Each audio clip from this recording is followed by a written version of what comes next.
Hi,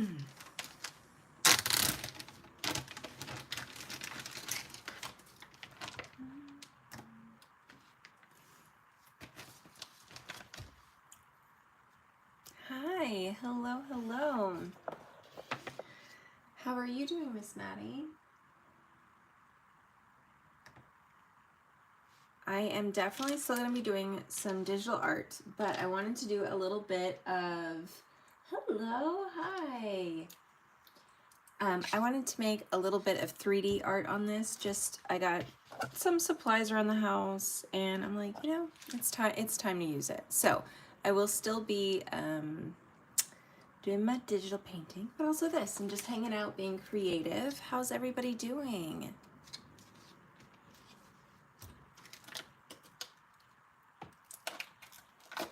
All right, wish me luck, because this is new, so now you guys get to see me do this all in like real time. Hello, hi Alicia, happy Saturday, how are ya? Okay, I'm gonna spray this, or spritz with just a little bit of water before I add some clay to it. So the idea that I have for this piece in particular is it's gonna be like winter themed. I know it's a little early, I do get that. I'm gonna try and stay away from like straight up Christmas, but winter, I wanna do sort of almost like a roundish frame, a 3D frame with clay, and then in the center I want to have like a deer or a doe. So we'll see how that goes. We'll see. It sounds really good in my head. We'll see if I can even pull it off.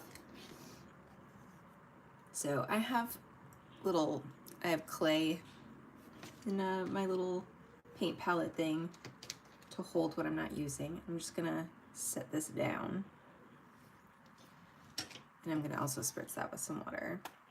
I didn't want to have like an actual like water like reservoir to deal with. And I don't want to use my hands too much if I can help it. So I just need to mush it really well into there and then I can get started. There we go. Oh my gosh, it snowed already? Oh, that is way too early. That is way, way too early. No, thank you. Dun, dun, dun, dun. Hi, everybody. Hello, hello. I'm going to do some 3D painting, sculpting, both today. And then I will be moving on to my other art stuff. But I figure, why not? You know, why not? I'm going to separate this and use this up here somewhere.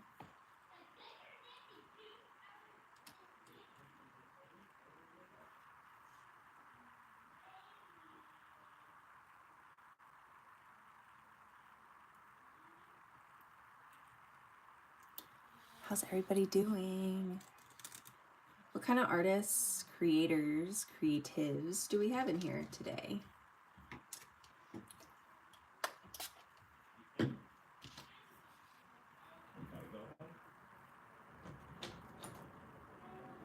Hi, babe. I didn't forget. Good job. Thank you. I appreciate it a lot. I love you. You can talk. I just wanted you to know it was live. Be appropriate. Yeah, that.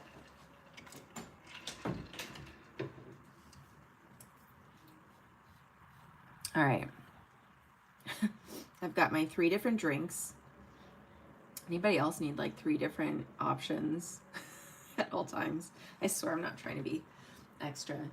It's what I need.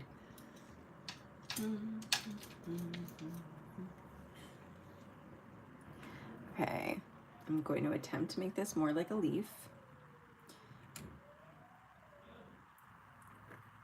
And then I have like a really light color palette that I have in mind. We'll see if I'll be able to get away with using that when I go to paint it later. Can you guys see okay? Do I need it, need the light in here any brighter?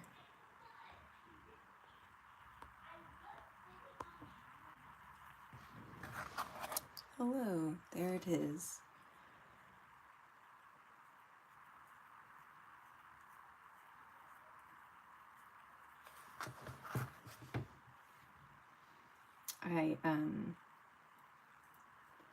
I'm genuinely interested to know how this ends up working out. I tested this out yesterday just with a little bit of a clay on another mini canvas, and it did dry and it did stick.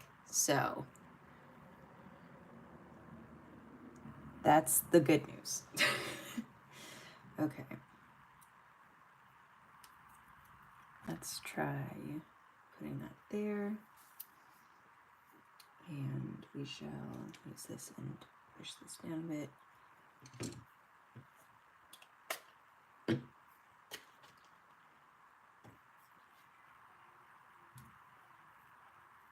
Smooth this out.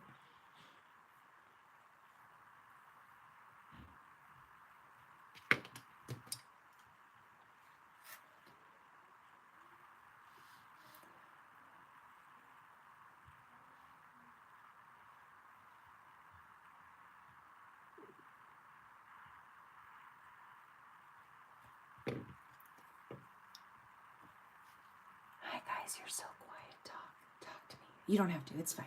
No pressure. You're fine.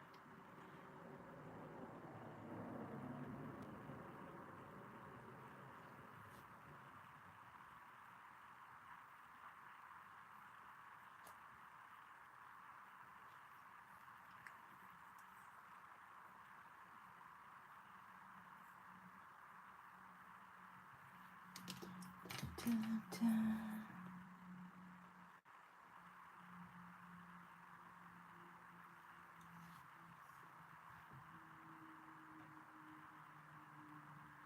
Yes, I do have a plan. Let me I will explain in just a moment.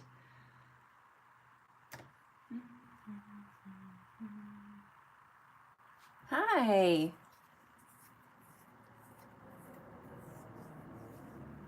Multimedia, you're a painter, awesome. Mostly acrylic paintings, love experimenting, love that. Okay, to answer Tarana's question, yeah, so I wanted to make sort of like a circle type frame with like the 3D parts here. Then I'll paint it white and sort of have a very muted, like a palette, there's the word, around the edges. And then I do have some like gold leaf that I want to incorporate. And then in the center, I want to paint like a deer. You can leave, David. And right, go away, David. And then so I went to school for mixed media and animation. So I've definitely done different types of media and I've tried a lot, but I would say my home base is digital art, digital painting. However, I am like a serial hobbyist. So like stuff like this is like I have to have additional stuff to work on. Like I have to be able to break away and do other types of creativity. So this is me breaking away to do other types.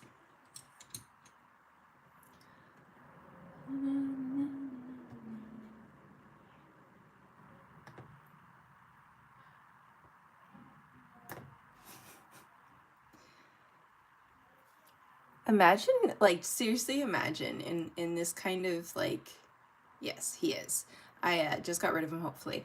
In like, in the world that we are currently in, it's a mess.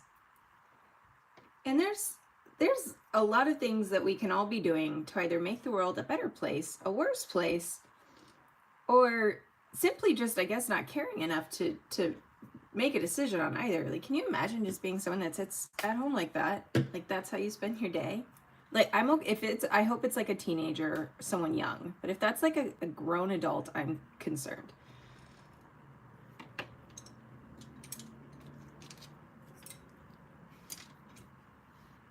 Yes, the world is messed up. Oh, thank you, thank you, thank you. Yeah, let's see, other types of art that I enjoy. I love photography. I'll have to like pull out some of my photographs, but I love photography. I started photography in high school using like the actual traditional, the non-digital kind where we actually had to develop the um, film in like a red room, and that was cool. And then I really enjoyed. I've done so many different types. I did do sculpting in high school with this kind of clay. I was never good at it, but I did do it and I enjoyed it nonetheless. To enjoy something but not need to be good at it. I've done things like wreath making, jewelry making. I've done resin art. I've done acrylic, gouache, watercolor. I've tried oil.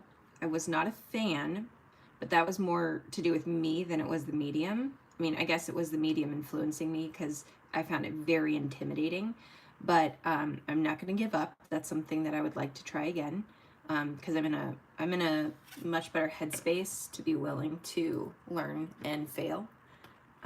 Whereas before, I think I was really afraid of being vulnerable, of trying something new and not being good at it, so I gave up on it really quickly. I abandoned ship very, very fast.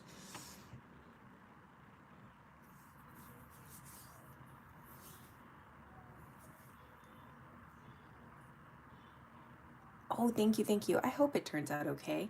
I have some clay that I've had for over a year just sitting around, and I decided I'm going to start using it. So I'm making like a 3D art piece. I was actually looking up stuff for polymer clay because that's something else I've gotten into recently, and I saw some people putting clay on canvas, and I was like, I have that kind of clay just sitting around not used, and I was like, I'll do that. I'll go do that.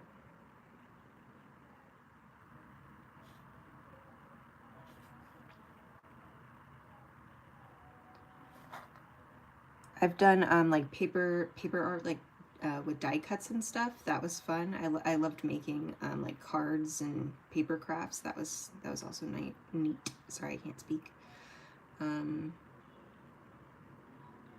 Yeah, I've done more, but you know, being put on the spot, like your brain sort of, maybe not everyone's brain. My brain goes blank. Art? What's art? I don't know what art is. Oh, thank you, thank you. Thinking of making this almost like, let's see, like wood. I don't know if I can actually make like a wood texture, make it believable, but I'm gonna try. Yes, I am.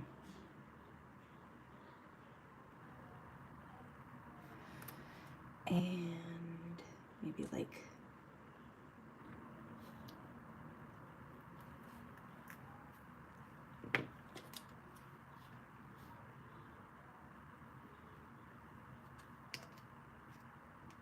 there.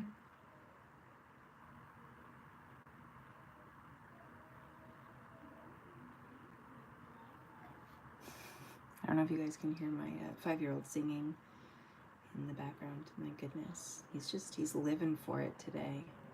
Living his best life.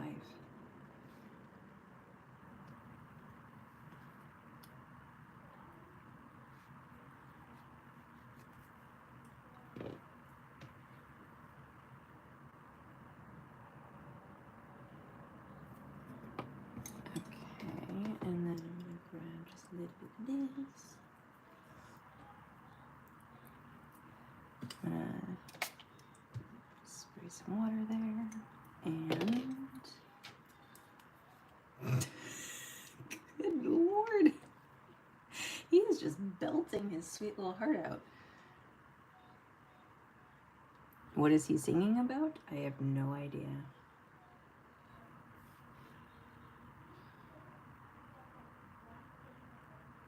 Sounds like possibly a combination of ABC's meets Jingle Bells.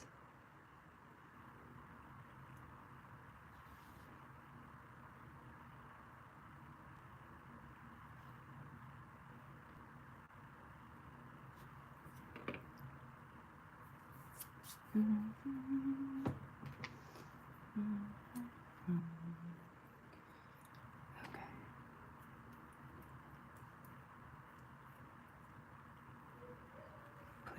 Put a leaf-like shape here.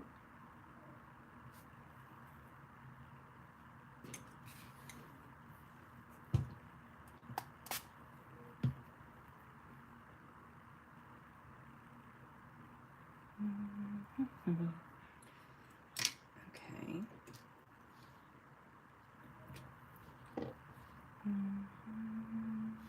Has anybody else worked with clay before?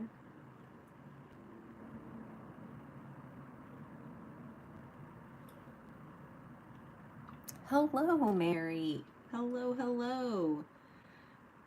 I had, as you know, this clay laying around, and I was like, I'm going to find a use for it. And in my search for polymer clay designs and stuff, I came across people using air drying clay on canvas, and I'm like, why am I not doing that?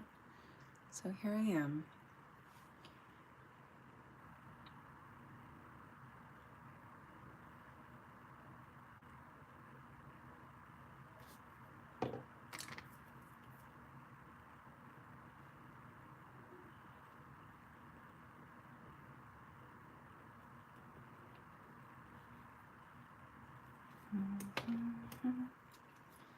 Okay.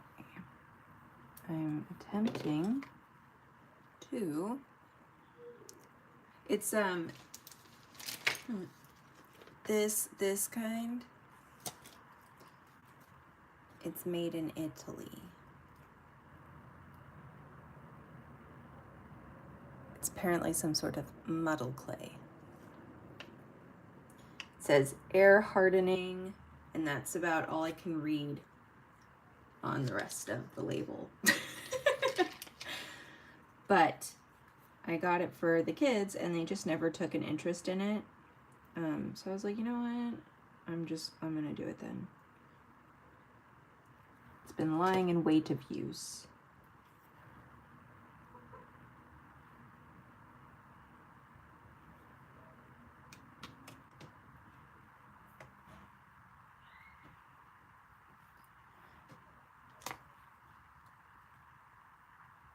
You know, I didn't think I had worked in this kind of clay before, because I remember in college using the polymer clay. But when I opened this package up, I realized I've actually worked with this kind of clay before, and it was in high school. I took like a it was a art class where we just, you know, we rotated the different mediums, and we just studied different things. But we did work in this kind of clay. So I was like, okay, I can do this kind of, maybe.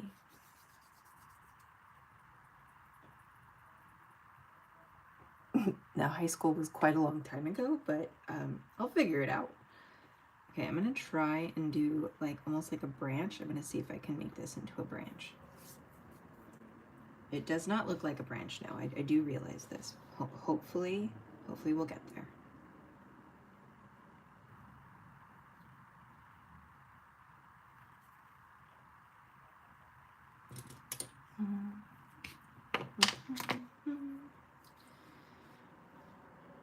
Oh, there's a bug. Go away, bug. No one asked for you. Sorry.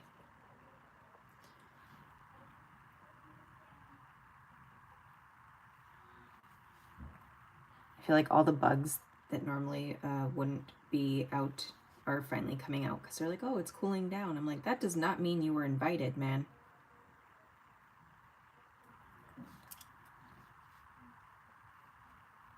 Like, we obviously have our like summer spiders, but like we have winter spiders. I'm not looking forward to those guys.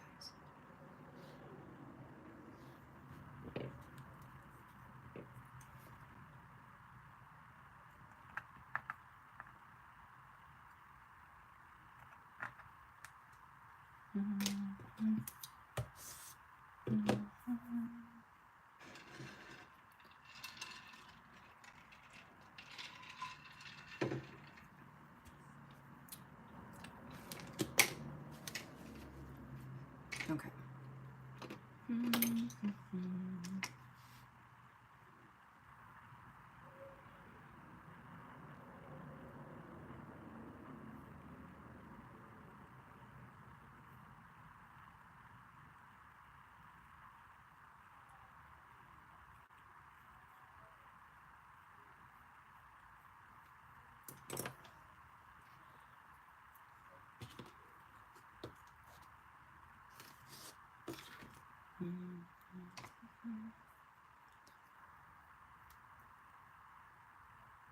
Is anybody working on an art project right now? And if so, what is it?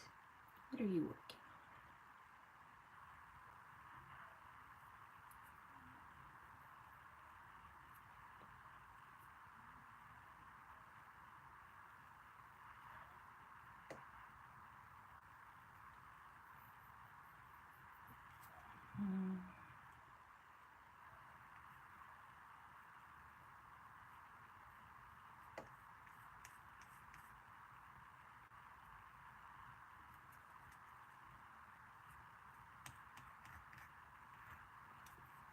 I really need to figure out, I can't do it with the mobile app, but I really need to figure out like a way to play music in the background that doesn't get me in trouble with like copyright.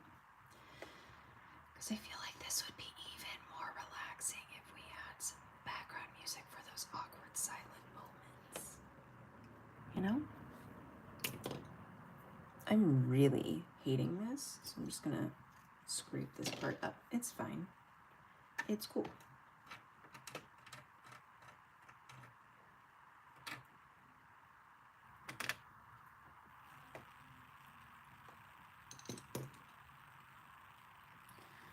Put that there.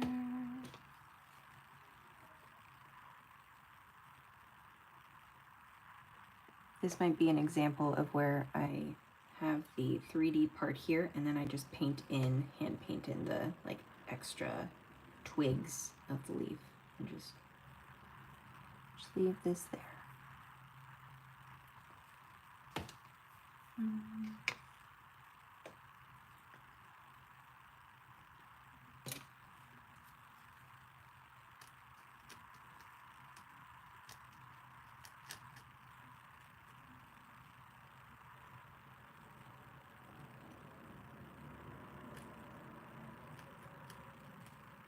Is anyone participating in writing this month? Is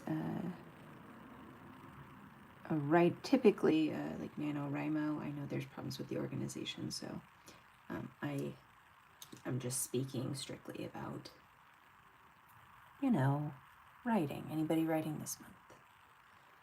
I wrote like 1,800 words earlier today.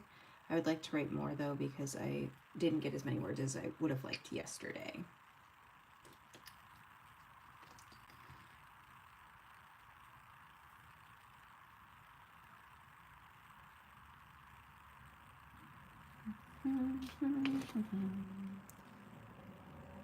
Digital painting of a woman sitting on the ground looking through a gate. Ooh! The sea is on the other side. Lots of nature, which I like to draw. Oh my gosh! I'm so excited. Do I get to see it? I want to see. I'm sure the girl is hard. I very much believe in that. People are difficult in real life and digitally. And really any medium, but that's fine. Yes, I would love to see.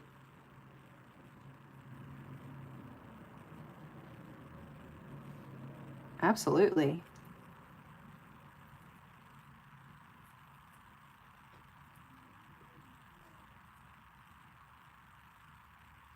Do you follow me on Instagram? Do you have an Instagram? Because then you could show me there in the messages.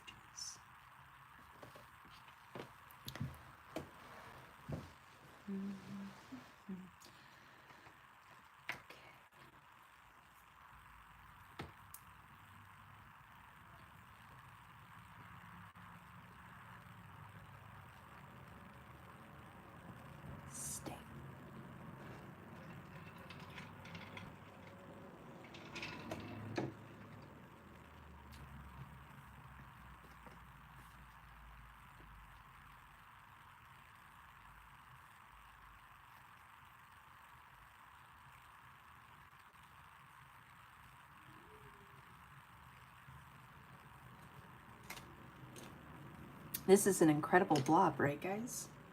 Just like, wow. I know, it's super impressive. Oh, yes, please. Do that, do that. Only, obviously, if you want to, but yay! I'm excited.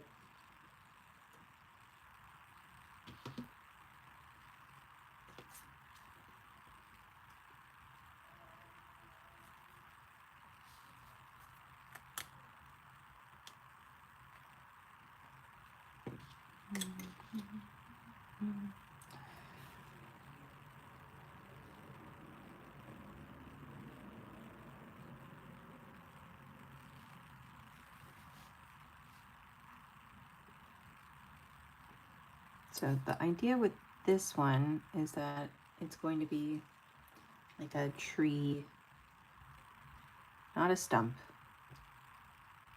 trunk. Why that was so hard for me to think of, I couldn't tell you.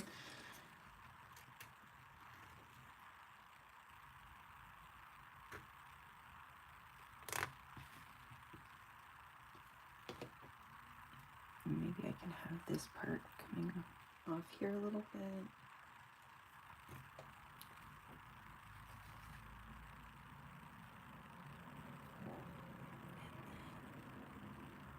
Work it into here. I also don't want the shape to be too perfect, so I'm gonna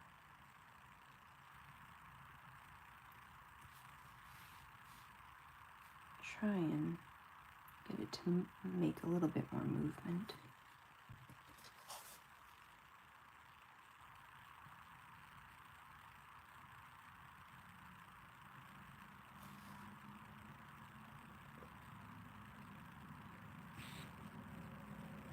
Make sure I don't lose my leaf in there, so I just want to still carve out that shape.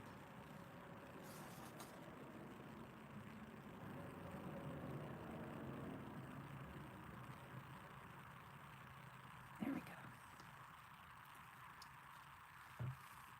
Oh, thank you, thank you.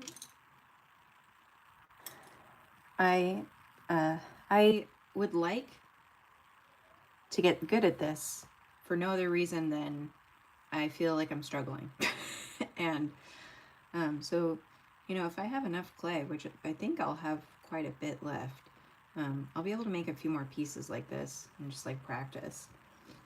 I think one that might be fun is like for a Christmas piece is like make a 3D, like 3D being like above, but not actually a 3D, like a snow globe. I think that might be fun to like practice.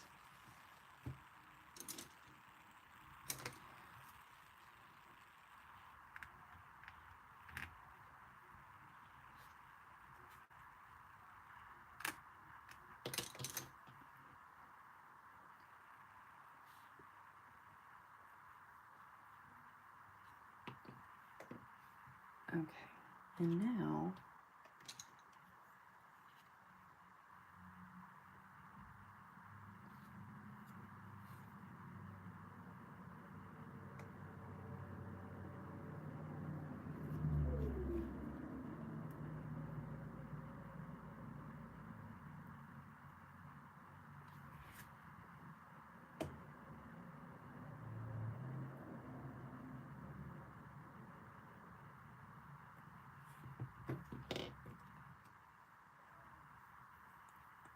I feel like it would be fun. Now, do I have the skills to pull that off? I'm not sure, but it sounds like it would be fun to make.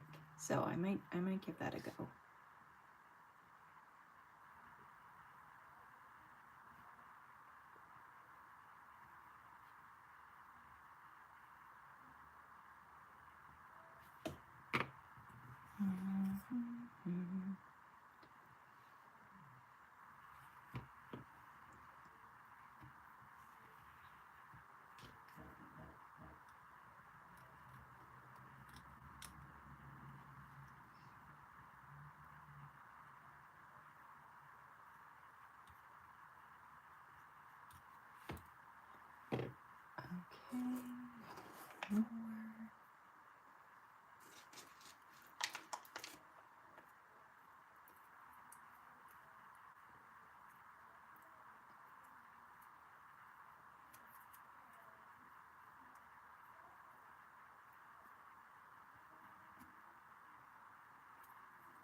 All right. Oh. Do you guys see my hands?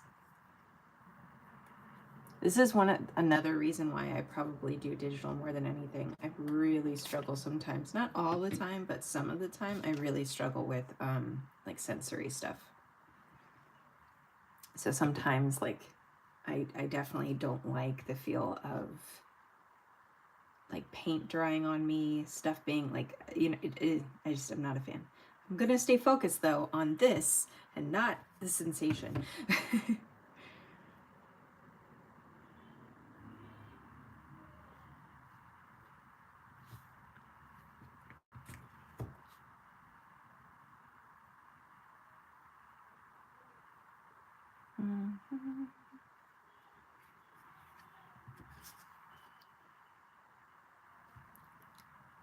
Oh, good. So it's not just me.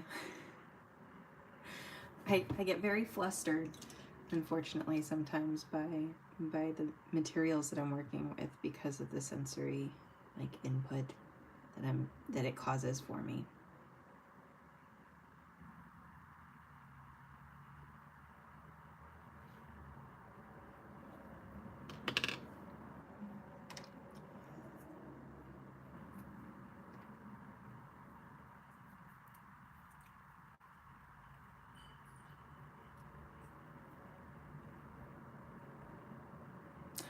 I agree with that.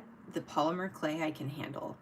That doesn't bother me nearly as much. It does. I did notice the other day it got to me, but not enough that like it would make me want to like stop or that it gave me the heebie-jeebs. This does. This gives me the heebie-jeebs, but it's worth it. So I'm gonna just stick with it. I'm determined now. Like I've already opened this project up. I can't just step away because I know I'll get more frustrated with myself if I step away from it.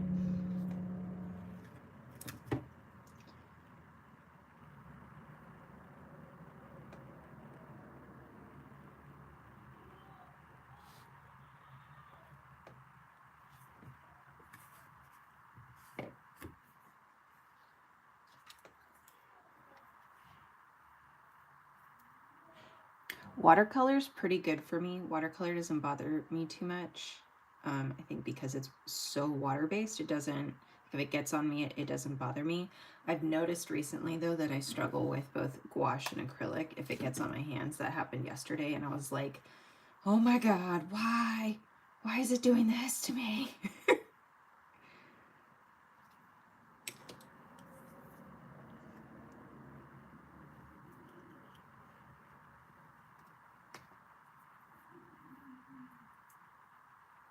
Okay, let's see.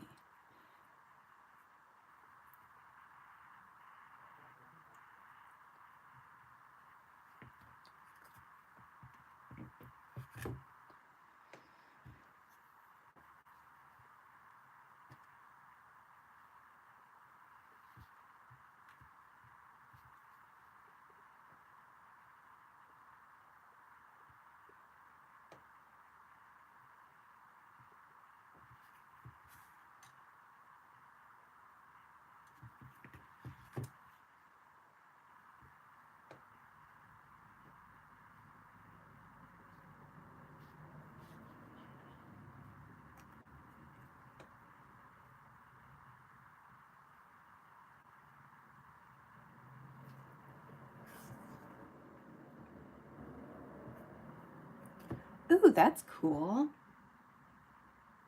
I wouldn't have thought of that, but I'm glad you mentioned it. That's neat. I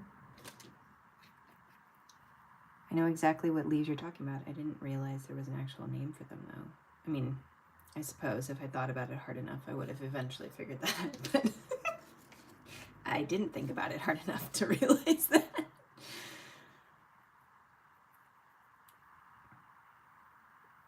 I'm going to attempt to finish the tree here. And,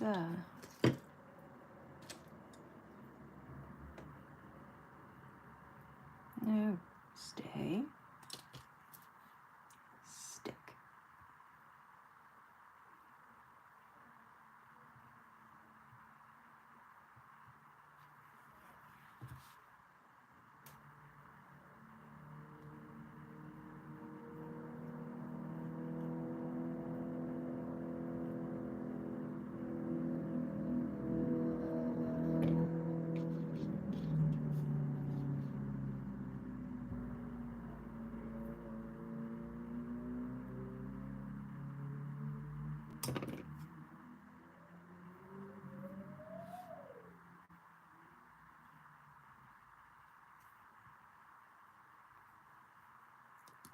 It is water, spray water.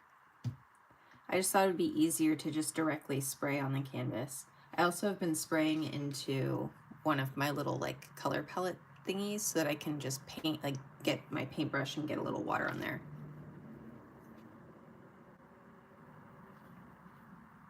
I was trying to think of like how to keep this space relatively clean since I want to take out my digital art after.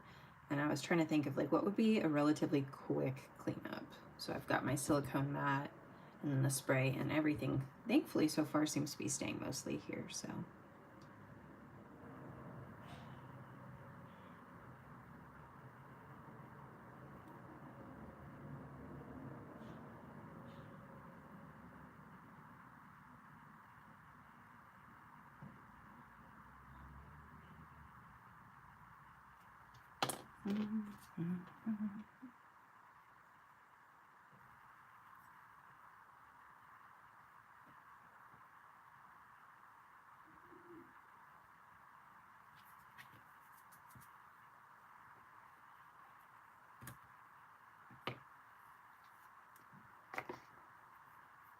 all right, and then I shall take this.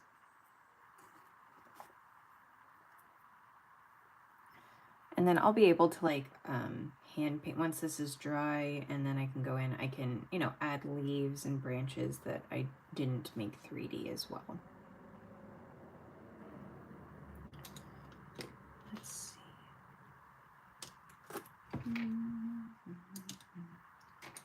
How about this one?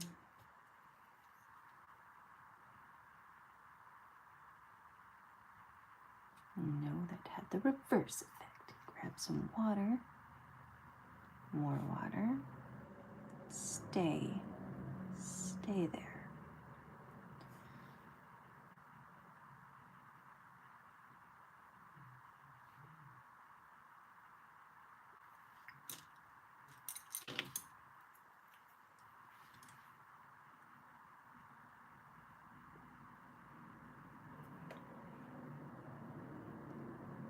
Thanks for hanging out with me, guys, during this random, just creative space that is not my typical. I'm just, you know, I wanted to try something a little different. I'm definitely going to make this more like a rounded, but it might take some time. That's okay.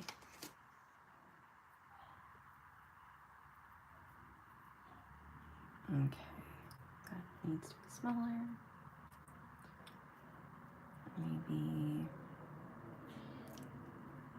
I'm having a blast. And I just love that I have some, you know, nice, friendly folks to spend time with while I do it. It's always nice. Like, I love, like, when you get to that point where you have, like, you know, like regulars in your community. Like, I know who's gonna, like, most likely show up if they can. And it's fun. It's fun because then you have, like, you know, you have your crowd that you get to spend time with.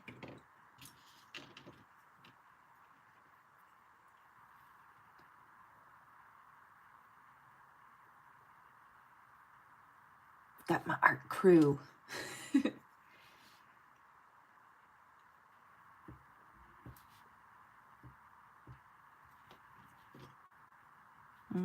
That would be the wrong direction. Okay, let's go like this.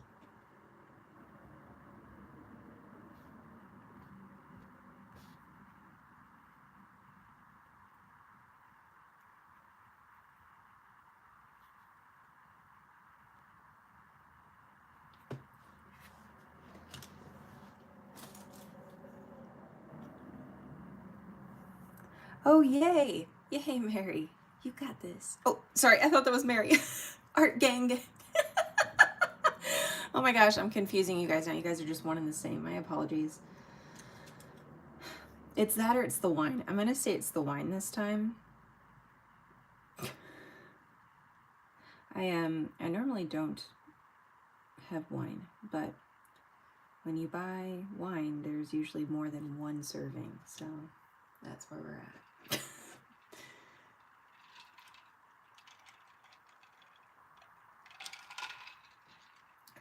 I'm excited. What are you gonna do for your Christmas clay this time? Yeah, I got this clay for my kids last year or the year before. I can't remember which. I think it was last year. And they obviously have not touched it. So it's getting used now.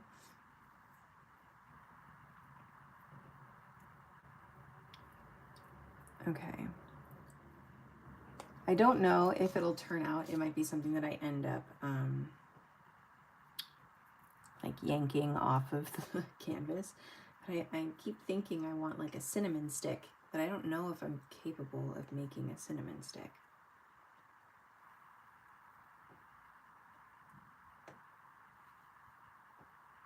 We'll find out, won't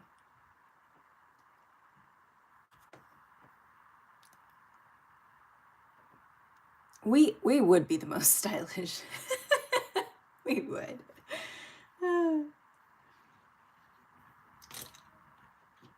I mean, truly, like community and creativity, like I used to only do art alone, and I feel like I've done so much better by allowing myself to be vulnerable enough to be with a community, because I feel like, you know, like I've said so many times, because it's really true. Like the artwork that I finished yesterday, I wouldn't have been able to if I didn't have the influence of other people around me.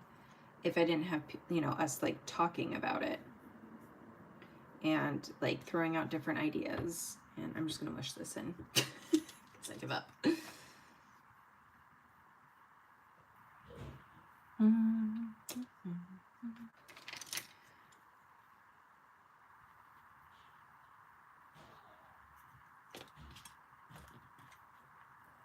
Hi there, hello. Welcome, welcome.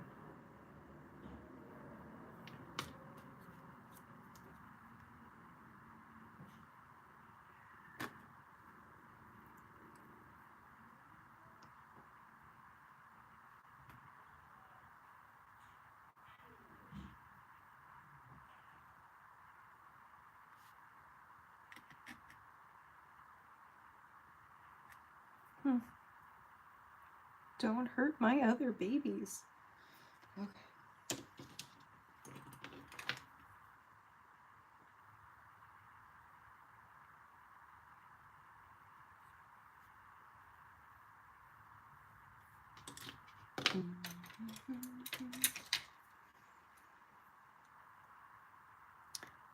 It really is. Gosh, is it?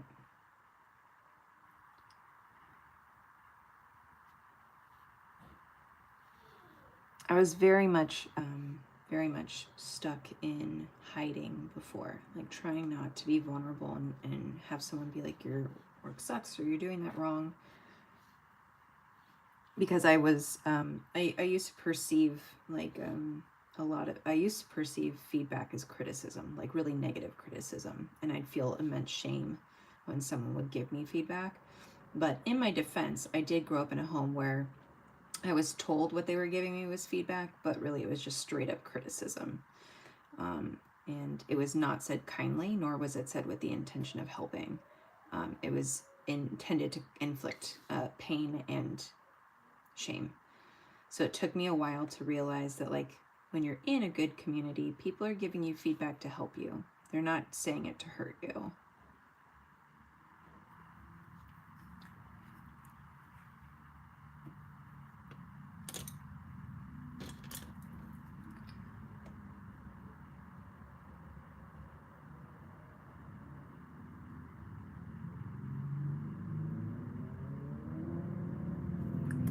Does that kind of look like a cinnamon stick?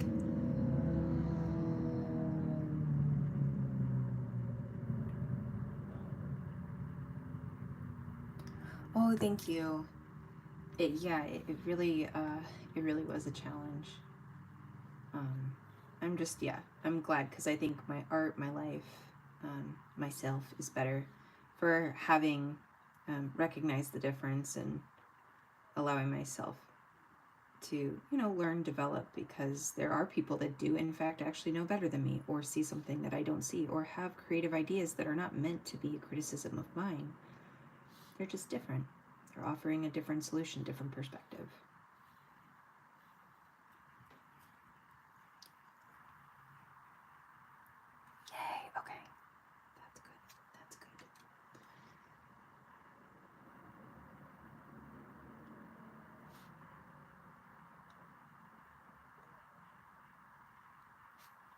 And then, where's my paintbrush? Smooth this out. Yeah, I'm talking to you, Spot. I need you to get your attitude in check.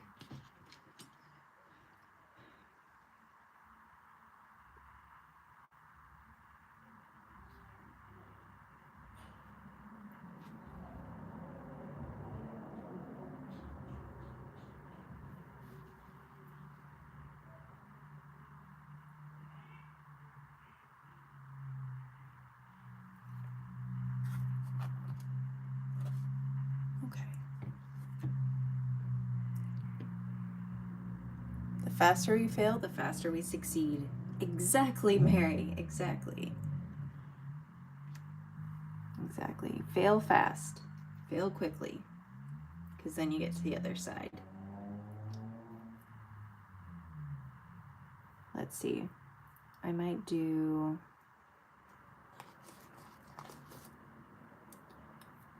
I'm going to do opposites. So I'm going to make those leaves sort of here.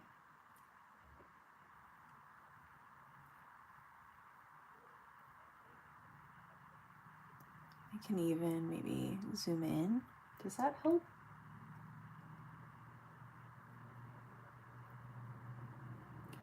Well, and especially when you consider like failure is inevitable. It just is. Even if you do everything, how many things have we planned for, right? We've studied it, planned for every possible outcome, and then life's like, just kidding. Here's a different outcome you couldn't have possibly anticipated. And that's just life. So even when we plan, prepare, do everything quote unquote the right way, there's still always the chance that it doesn't turn out that way. And I think, you know, just if we can look at failure as not a source of whether or not we're good or bad people or good or bad artists, but just part of the journey and a learning opportunity, it's a lot easier to get up from those hard moments when we just think of it as an opportunity to learn versus a failure of who we are as people or our skills.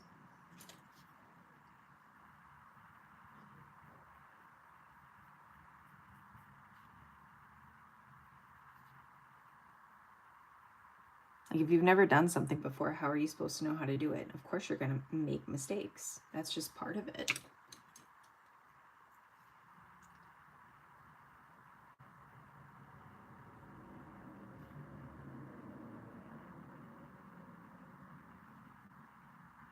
This one kind of reminds me of a feather, but that's okay. It's not necessarily a bad thing. It just reminded me of a feather.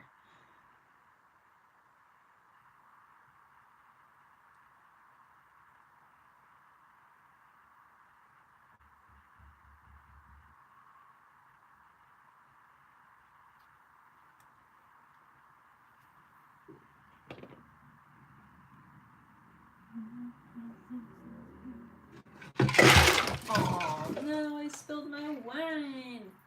That's the worst. Aw, that's such a bummer, guys. The good news is, though, it missed my laptop. So all things considered, give me 5 seconds. I'll be back.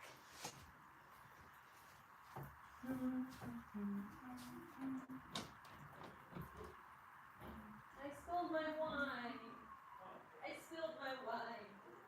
I know, right?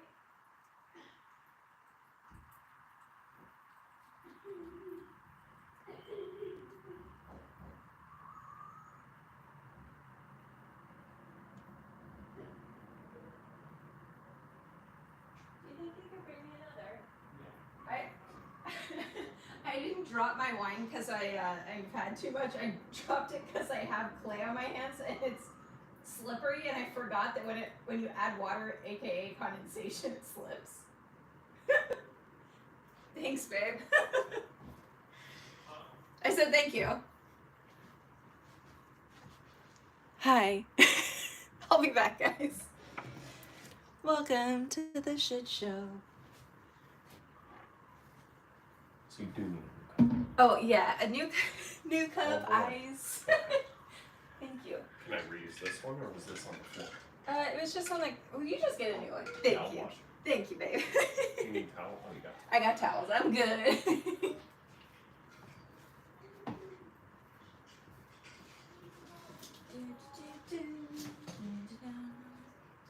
All right.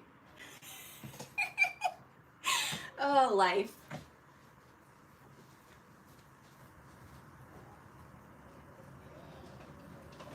Okay, no, but like literally in my defense, my hands have clay on it, right? And when you add water, it becomes slippery. Totally forgot about that. So when I grabbed my wine, that's what happened. I was like, how did this slide out of my hand? Like my hands are like oiled in butter or something. Oh God.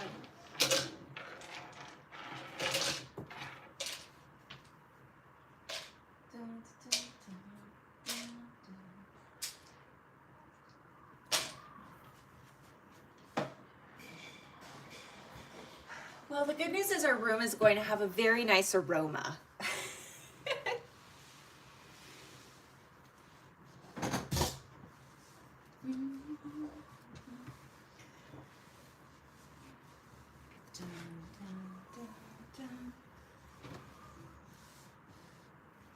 And this also means that I'm going to be smart enough. I drop everything and I don't drink wine. I was gonna say, now It's I have under your computer. there. It's fine. Everything's fine. Yeah. I got really lucky. It literally, I probably got a little bit in the port there, so it'll have to dry, but it didn't get like the laptop. It fell and splashed all right here. Oh, wow. Just missed it. Okay. And yeah, my soda. If you could put that there. Yeah. Now I know. Oh. They get slippery. Yeah. And that's why, like, cause like once you add the condensation, it just slides. Whoop. Whoop. Bye, baby.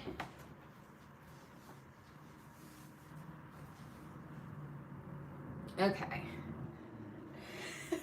I've got towels everywhere. Give me 5 seconds to attempt to have wine without trying to take out my laptop with it.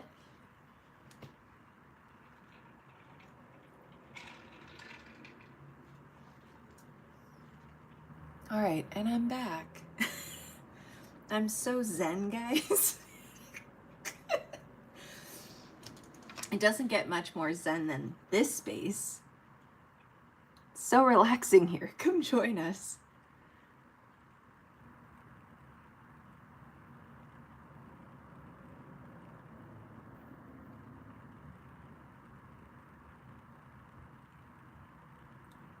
See, guys, just saying. Let me just, if I remember correctly, right before all of this happened, we were talking about failure and fail quickly and how it's going to happen one way or the other. And also, it's going to happen to you publicly. So it's best to just embrace it as part of the journey. It's going to be okay. You'll survive. It's especially easy to survive when you have some good, encouraging members, a part of your community, making you feel like it's okay to be, well, you.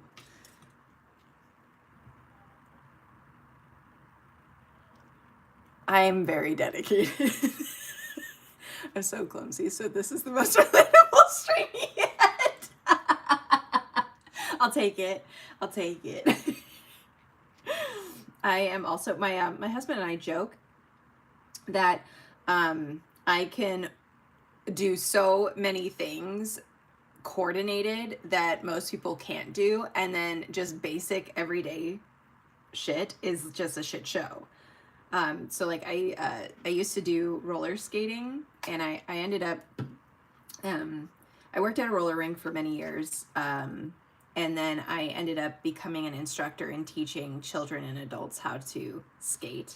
And then I didn't end up going, but I practiced going to like championships for roller skating. It's like figure roller skating, so I would do it with like a partner. And I had a lot of fun, and you would be surprised how graceful I could be. But then like the minute the roller skates came off, it was like dribbling soda down the front of me, tripping over my own foot on my way out the door. Like, you know, it's fine. How I've survived is a mystery to us all.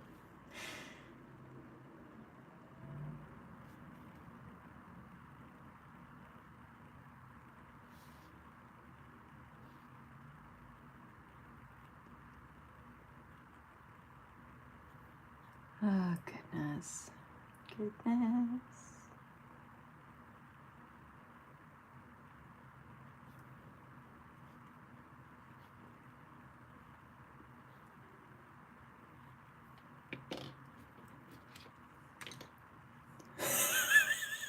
Easy solution, only wear roller skates. Honestly, it's kind of a good idea.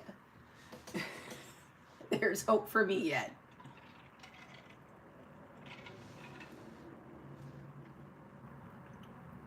Look, guys, it's starting to dry over here. It's starting to look whiter where it's dried.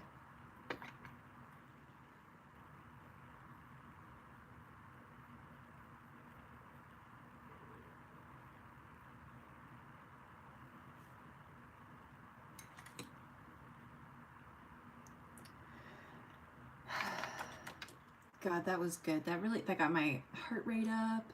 It was exciting. It's mortifying. I'm so excited.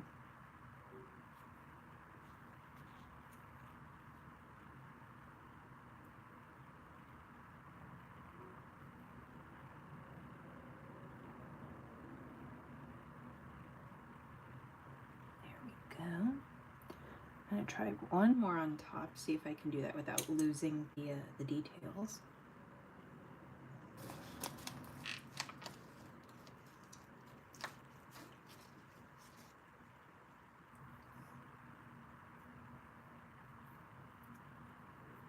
But most of all, it was human. Yeah, it was. It was definitely human.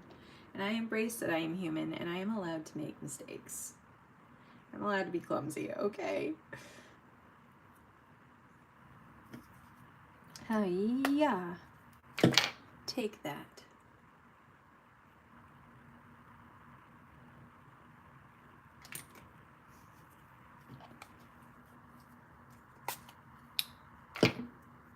Oh, wrong one. I need this.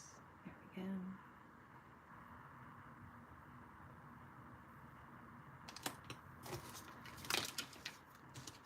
This and that.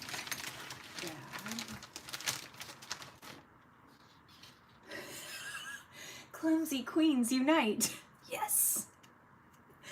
I never knew how much I needed to be a part of that. That new our new gang name, exactly. Oh, I love it.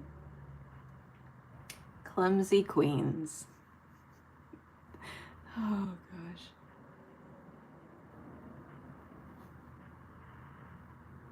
Dun, dun, dun, dun.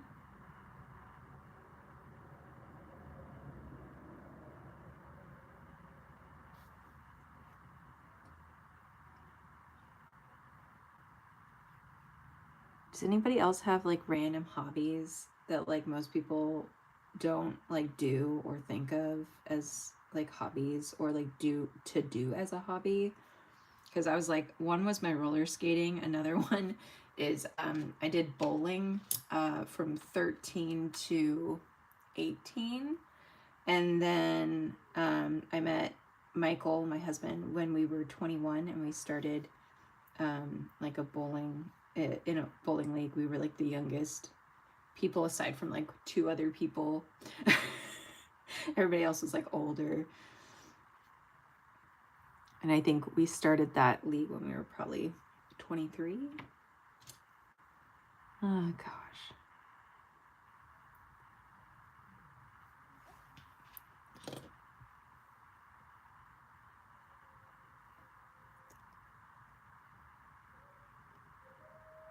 Hi, I'm using clay and I'm just doing some like 3D canvas work. I plan on when it fully dries, painting it, Kind of wanted it to have like muted tones around here and like a snow-like scene in the background with like a deer in the center. We'll see what happens, but I kind of want this to be framed like in a like roundish frame, which some of it I will hand paint in. So I'll be painting in some leaves that I'm not actively making 3D in here. But yeah.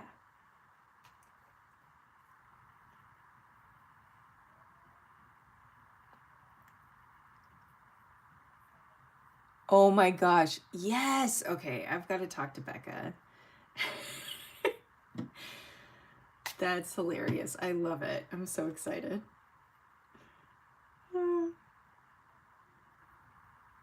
Yeah, like when I say I had all the gear. I had it all.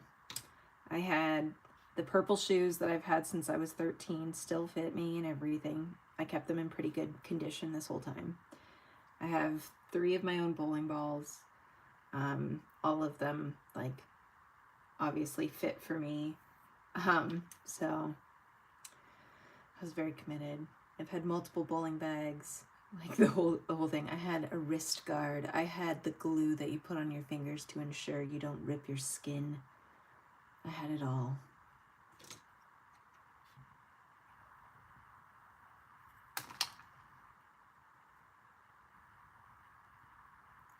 I took her on a best friend date and we ended the night with bowling. Oh my god, I love that so much.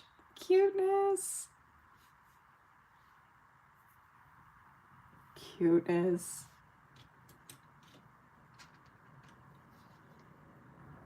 I love that. Friendship's always better when you have a bowler involved. No, I'm just kidding. But that sounds amazing.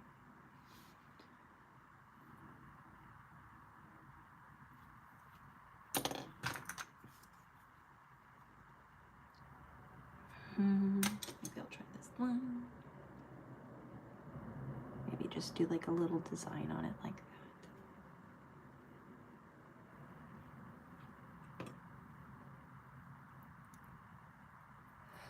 Bye. Thanks for coming to hang out with us for as long as you could. I hope you have a wonderful rest of your day.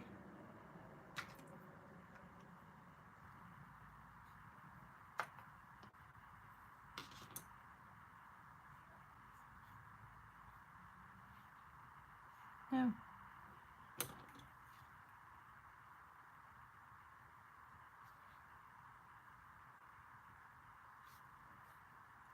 Stay there, buddy.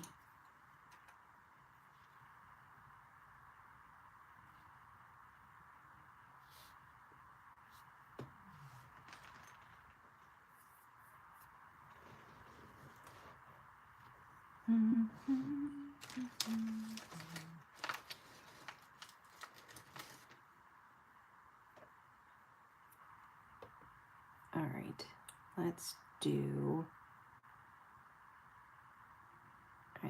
one here. I'm gonna try and make it a different type of leaf. Let's see if I can pull that off.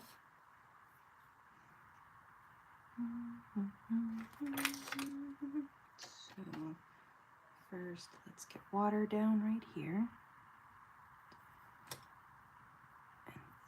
And then, okay.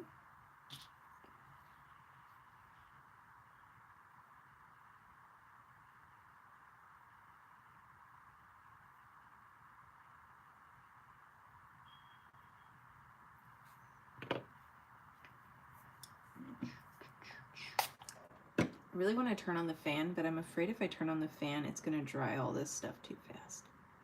But I'm warm.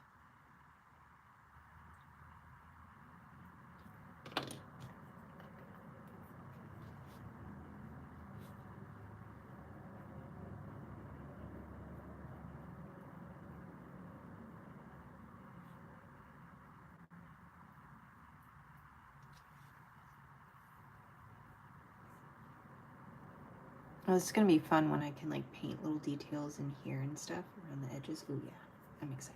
I'm excited. I'm starting to see it come together.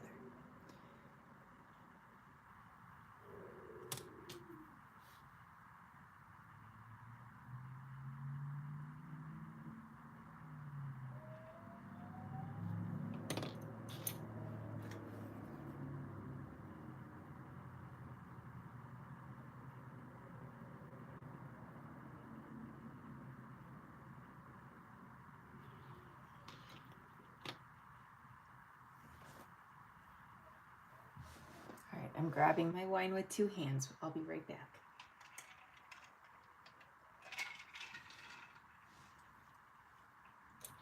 I did it successfully, guys.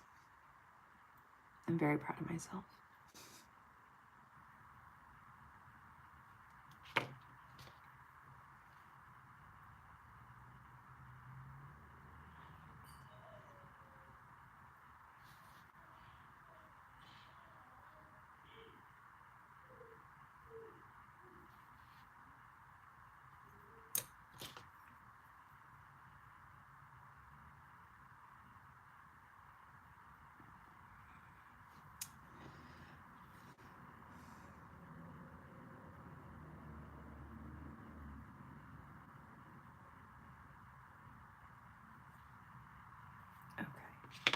Okay. I have a whole case of acrylic paint with I have 24 different colors, and obviously I can mix and match. So I definitely could make an emerald green. Oh, I'm so excited. So many possibilities.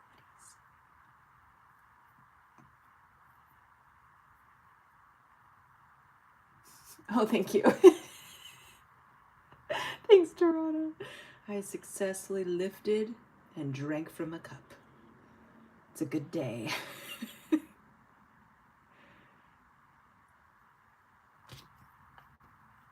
A toddler can do it, and so can I. Oh, gosh.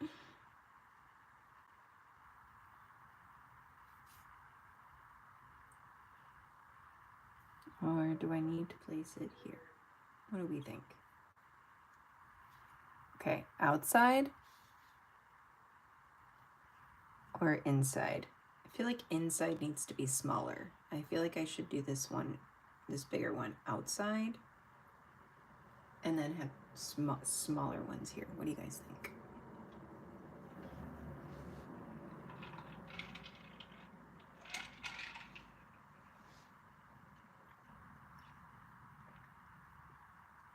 Okay, outside it is.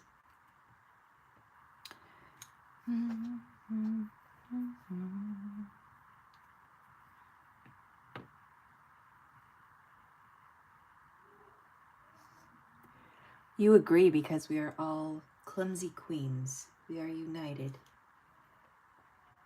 in spirit and in clumsiness.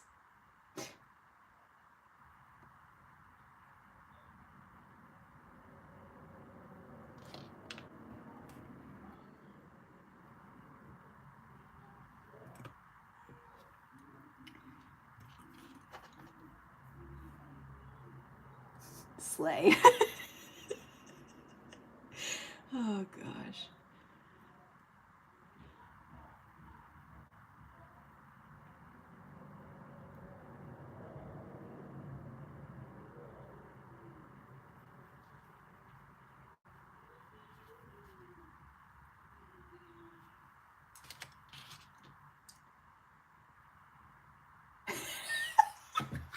I think this is what they say.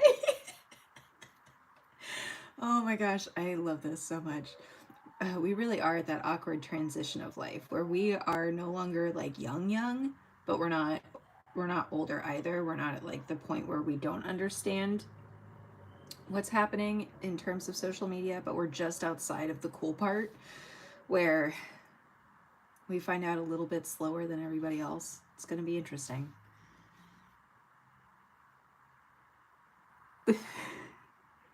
Like, was it, I think it was yesterday. I can't remember what I said, but I told my oldest, I was like, buddy, I'm really sorry, but we're going to have to like go to the store, like something like that. Cause I had to go pick up some meds from the pharmacy. He doesn't do well with like transitions and change very well. And he just like looks me dead in the eye and he goes, bruh. and I'm like, I don't get mad because like it's a little annoying, but I don't correct him or anything just because I mean, I know that when I was younger and I would say like, dude, like, because that was like the thing to say. Like, I didn't mean it as disrespectful to anyone. It was just the verbiage that we were using at the time, you know? But it's really funny when my kids say bruh to me. I'm like, oh God, yes, I hear you. Bruh.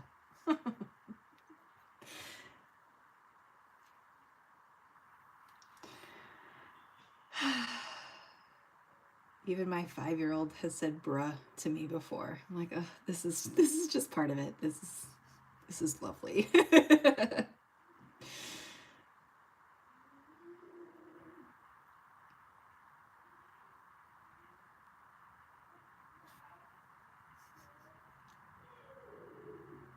The amount that I used to get shamed for saying the word like too much really scarred me. My stepdad would charge me 5 cents every time I said the word like, which you can imagine how often I said that because that was just how we spoke.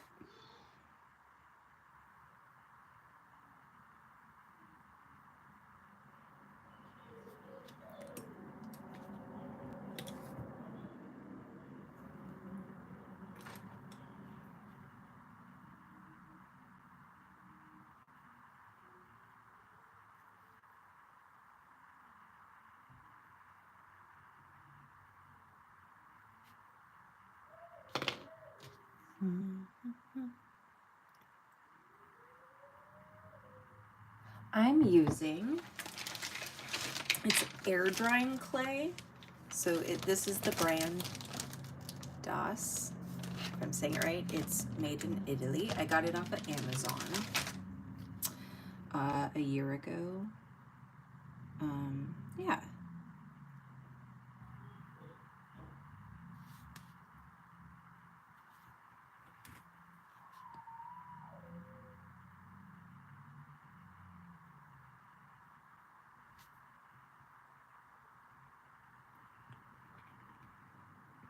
And also, oh, thank you. Thank you so much. You're very welcome.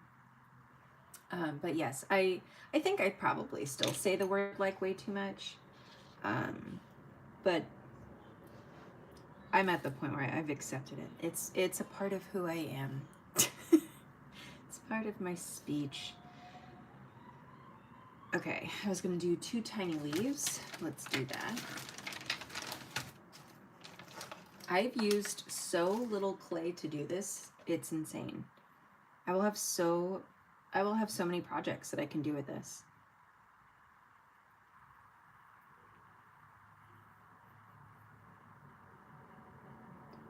Okay. So here's one. Don't worry, it won't look like that forever. Here's another one. No.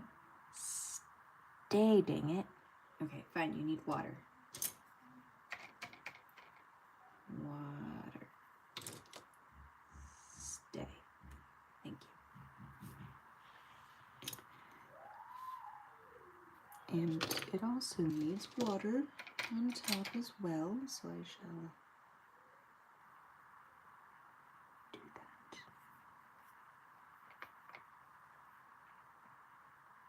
So I plan on painting something in the middle. I'm hoping for it to be a deer. I kind of want this to have like fall wintry feels. So I'm going to have a deer in the middle. I might change it because this is starting to, the way that it's coming together, I feel like it can carry vibrant saturated colors, but I was thinking of doing muted colors initially, but I can always of course make multiple of this, but yeah. So I'm going to go, once it's all dried, I will be going back over it with acrylic, so I'll be painting these, and then I will be making hopefully a deer in the center, unless I think of something else that like works better, or, like fits the scene better.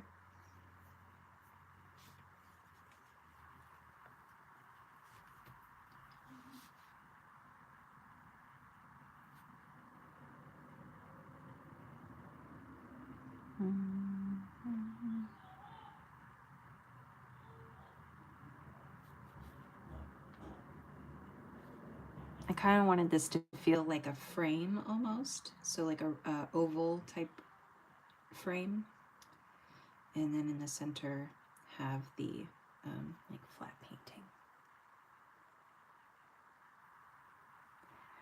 I am excited about the deer. I, however, also feel the way, maybe not nearly as apprehensive as I did about the human, but I don't typically go around painting deers, so I'm a little nervous. Maybe I paint a digital one first on the iPad so that I feel more prepared for painting a traditional one, you know? Maybe.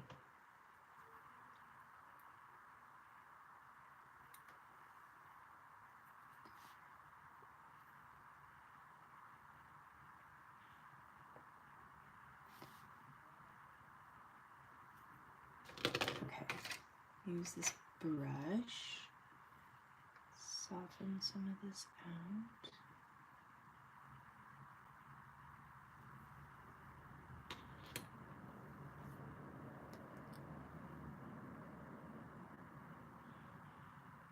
Oh, thank you. I wish I could take credit for it entirely, but I've taken up polymer clay. I've wanted to for a long time and just haven't until recently. And while I was in a search for different types of inspiration, I came across someone on Pinterest who had done some really beautiful work that was 3D on a canvas. And I was like, you know what? I've got the clay to do that. So I'm gonna give it a shot. And here we are.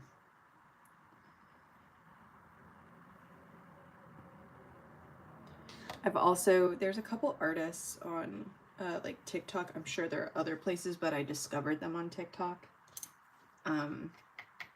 who make really cool, funky clay art, and I love watching the way they make stuff.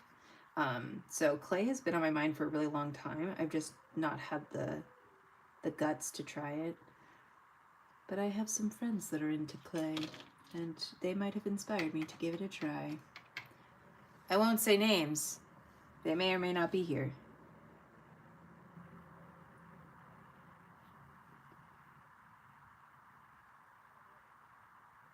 Okay.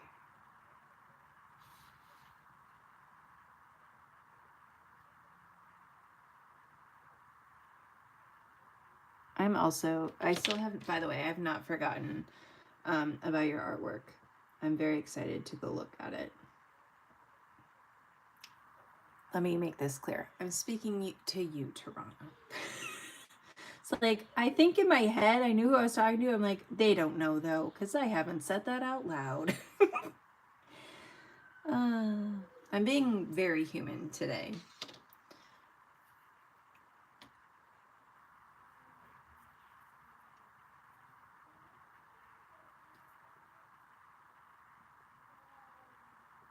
All right, and I might do just a tiny cluster there, or like one. Mary. I love it.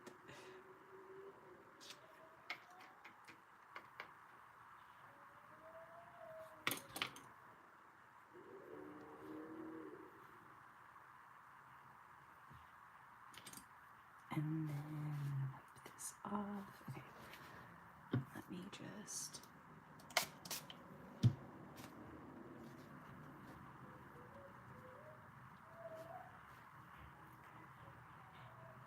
It's a lot of fun. I'm enjoying this. Like, way more than I thought I would. I think it's so, like, I really mean it. Like, I stand by what I say. I really believe that we become better artists when we're willing to go outside of our comfort zone and try things that we're not inherently skilled at or know a lot about. Because I think, it oftentimes will inspire me to think of doing things in a way I haven't done before. And I think I end up learning skills that end up becoming useful across the board. Long before I became like a digital artist, where like that, like whether I like painted, I would do photo editing because that's what I learned in college, like to do photo manipulation as well as painting. And so when I had an Etsy shop and I was selling like physical products, I used Procreate to, create my display images and my mock-ups and stuff like that. And if I hadn't learned how to do photo manipulation, I wouldn't have been able to make free, easy mock-ups for myself. So, you know, and I learned that from a completely separate skill than, right, my skill, or the thing I was focusing on, was an Etsy shop. It wasn't, you know, digital products. So having that skill ended up really benefiting me as I was trying to grow that Etsy shop. So, all right, give me 5 seconds. Look at these hands that have seen love. I'm just gonna real quick see what temperature it is in the house and if I need to turn the fan on, because I'm still very warm.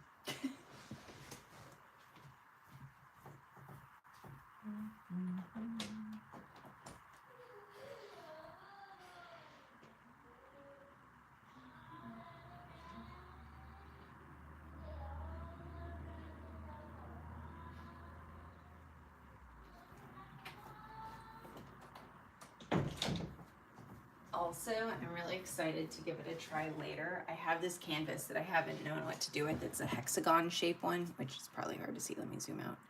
Will it allow me to zoom out much? Not enough. But I'm excited. It's a hexagon, I promise. See? There are all the sides. I'm very excited to do something with that. So I might use it for something with like the 3D elements.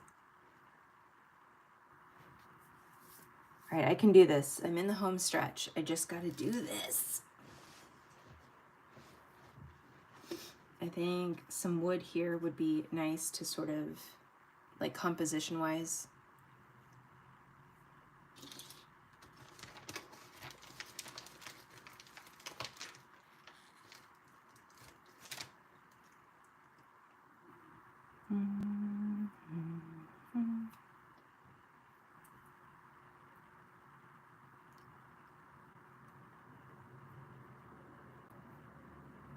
Okay, and get my paintbrush. I feel like water is glue right now because it helps it so much stick to this. Boop. And that's probably an okay place to start. Let me grab another sip of my wine.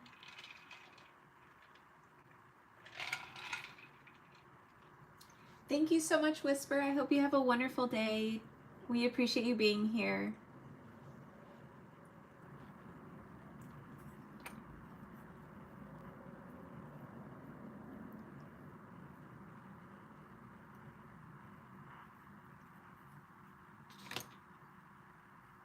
Also, guys, if you are here and you have not yet given this video a thumbs up or considered subscribing, please consider. But of course, I respect and understand if I have not yet earned your subscription to my channel.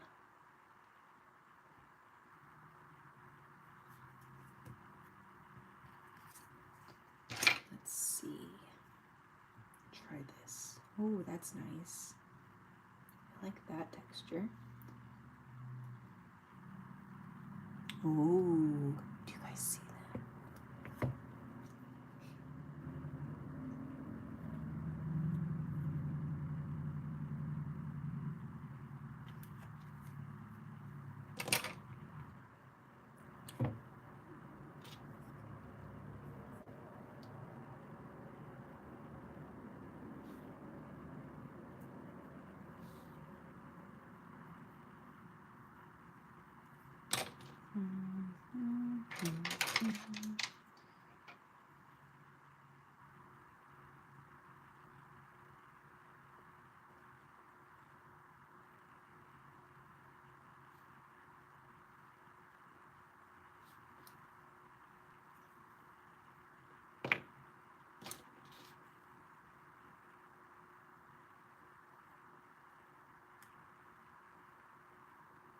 I'm just flattening them a little bit by painting in the opposite direction. I still want the grooves, I just don't want them to be like in your face.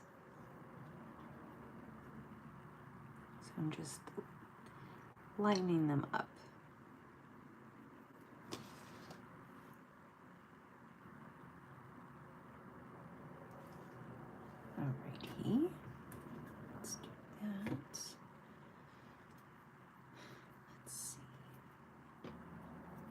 wondering if I can get away with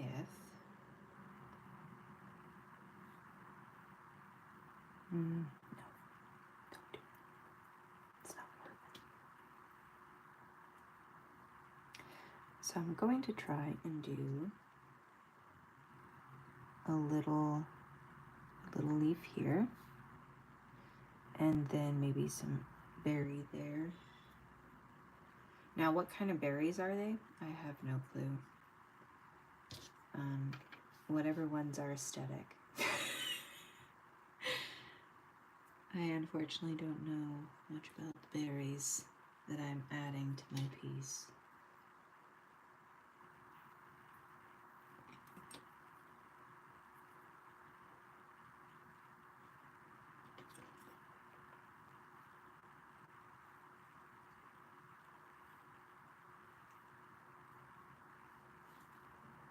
No, stay. Stay right there. You are to not move.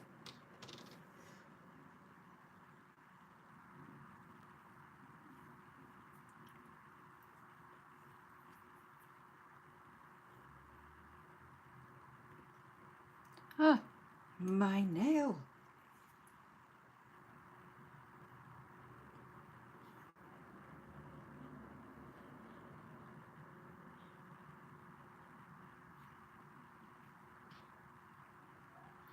Okay.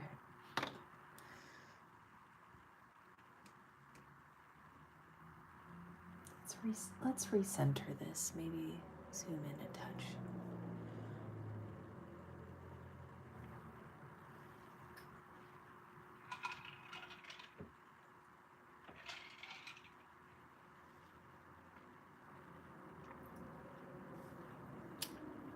All right. I don't feel capable of my skill yet, but I would love to do one with like a 3D owl. I'm just saying it out loud so you guys can hold me accountable to that in the future. I feel the calling to do an owl on something that has similar greenery, even though it's not green right now, but you know, floral elements, nature elements.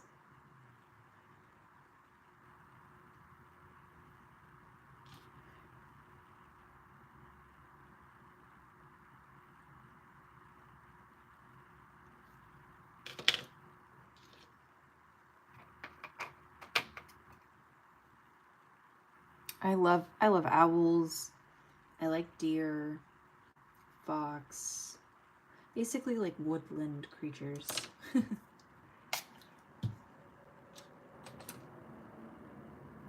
Wolves. Although I think that's probably more for the fantasy element than anything else. Like, are there werewolves? Because if one of them wants to bite me, I am game.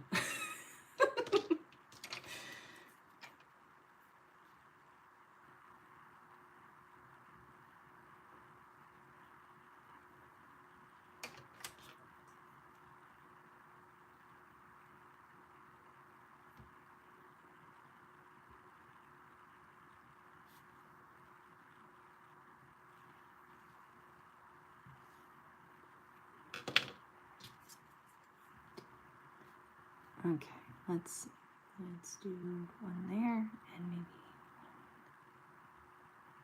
one there and there.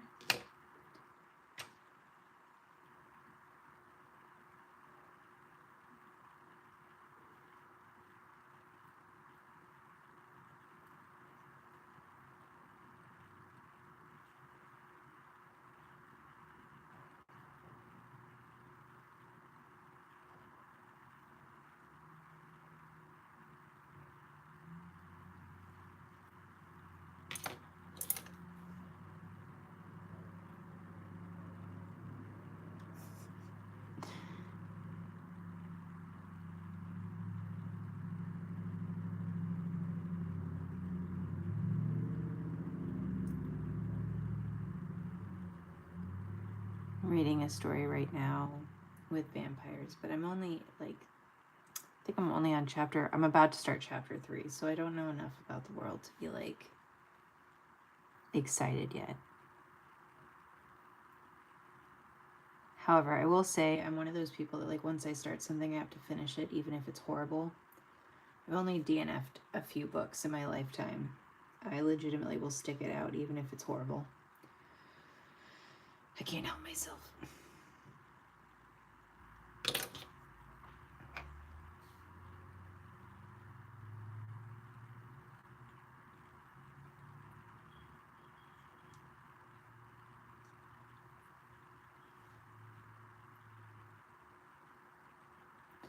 That is a good question. What is the book? I legitimately couldn't tell you, which is the worst. But what I do know is it's a vampire series by the co-authors of the Zodiac Academy. The Zodiac Academy sisters wrote the book together, and I read Zodiac Academy a couple months back, and I remember someone telling me recently that they have a bunch of other books out, and I was like, I wonder what they're like. So I picked that one up a couple days ago. Was it yesterday or the day before? Anyways, I'm not trying to lie. This is what I'm trying to say. Does anybody else experience that where you're the opposite?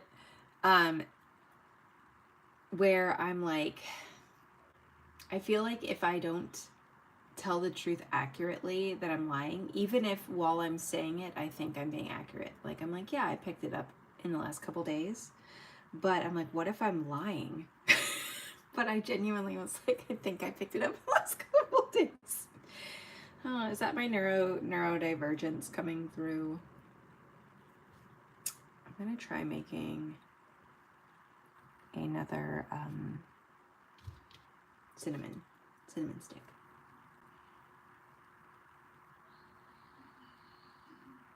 Oh, I haven't. Do I have permission to screenshot again so I can get that title?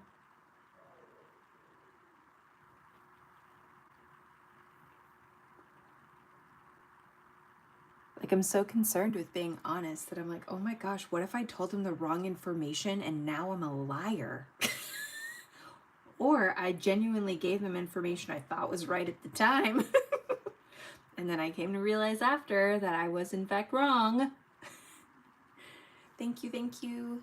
Okay. Hopefully I can do this without turning off my phone. Did I do it? I did it. I'm so proud of myself. Look at me multitasking and not spilling wine everywhere.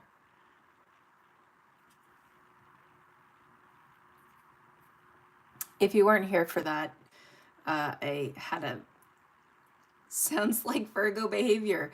You might be right about that. I am a Virgo. Oh my god, either you knew that and I shared that in a previous live, or you're just really in tune with all the astronomical signs and you knew that. That's hilarious.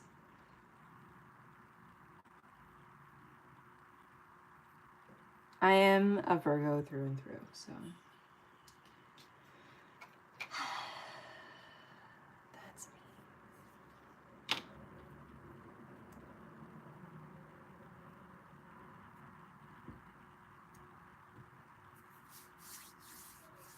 I'm a Virgo too, it's fine. I know, I think I read the other day that like September is like end of August, September is like the most babies produced in, like, that's like the most popular time of year to have like kids, which makes sense because people really like to celebrate the holiday season and the New Year's. And yeah, my I can think of like at least 15 people off the top of my head that have September or August birthdays.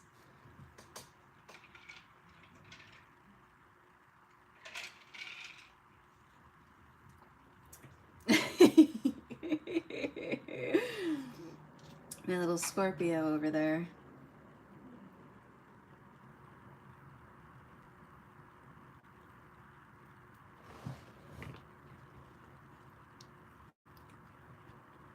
My husband is also a Virgo, as is my dad. My son just missed like the cusp, so he is a Libra, but that's okay. We still like him.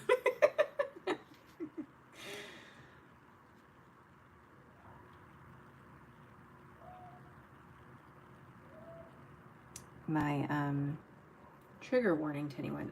I'm not going to get deep. I'm not going to get deep. But my second pregnancy, our son was due. We lost him. That's why there's a trigger warning. Don't worry, I won't get into the details.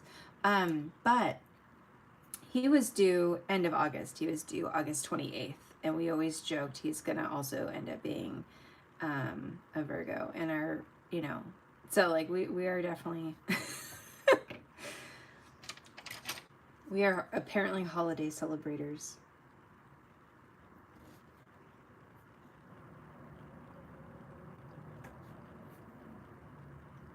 Dun, dun, dun, dun, dun, dun. Yes, Michael's birthday is 4 days before mine, and we are born in the same year as well. So for 4 days, I get to tell him he's an old man before I join him.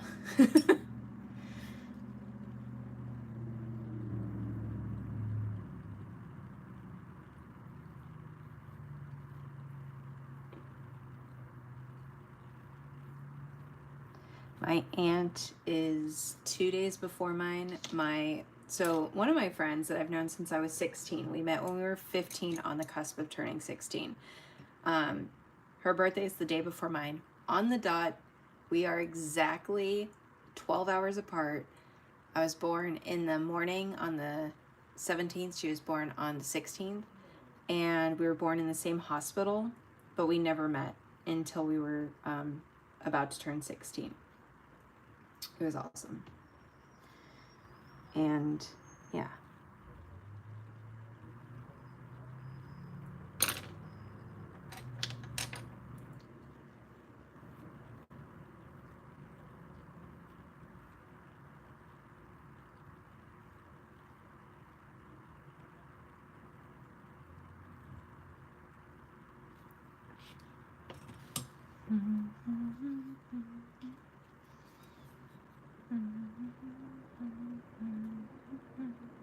Why am I humming The Lion King? That's what I want to know.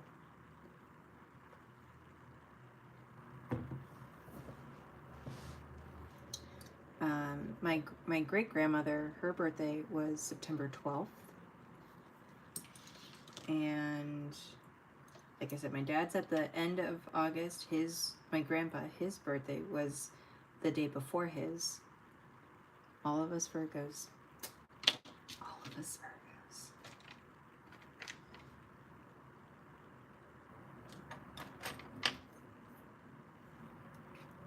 Because it's an awesome soundtrack. Heck yeah, it is. Let's...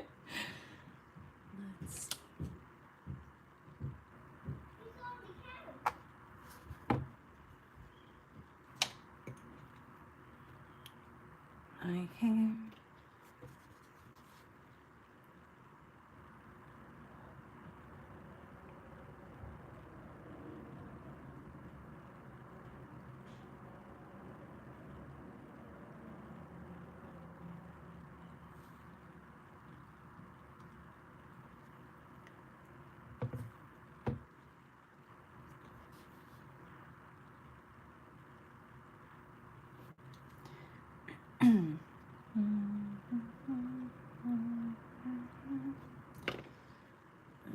I might put a leaf right here to sort of cover up the end of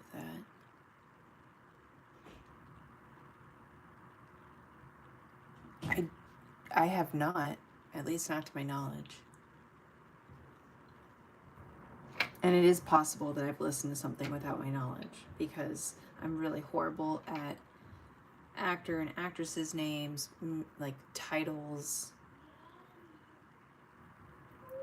I have to absolutely be in love with something for me to go to like the effort of remembering something. And even then, there's a chance that I absolutely love it, could tell you the entire premise of a story, but still not be able to tell you what it was called. So, there's that.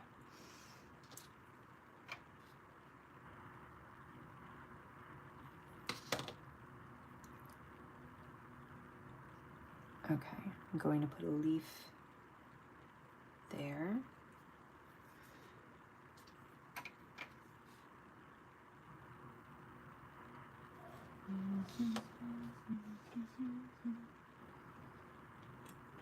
I'm getting used to the texture. It's not bothering me as much. That or the wine's helping dull it. I don't know. Either way, it's working.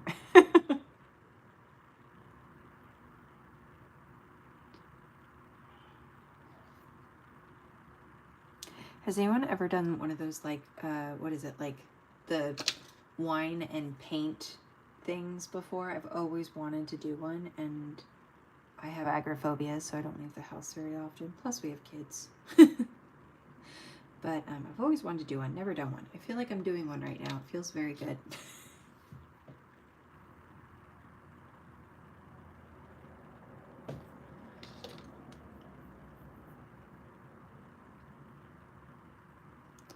It's concert music right now. It's fantastic. Animated art videos. Ooh, okay. Where can I find that? Because I'm intrigued.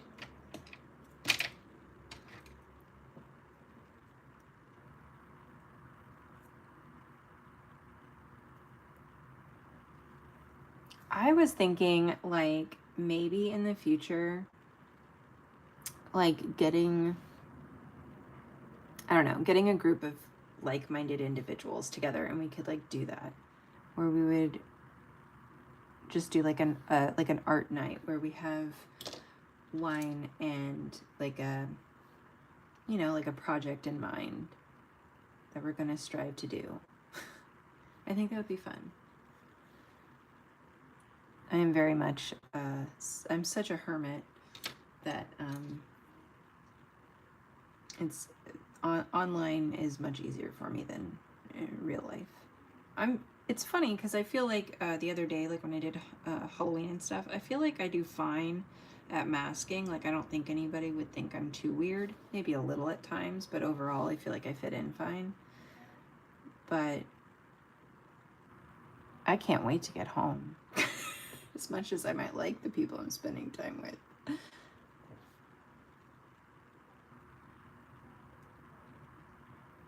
Yes. Yes. Okay, good. So this is an idea. All right.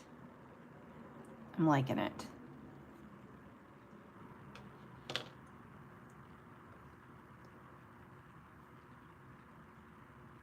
Sip and paints. Yeah, I've done a few. Oh, that's cool. Oh, that's lovely. Oh, I'm so glad you gave it a try. And that you still have like the artwork. That's awesome.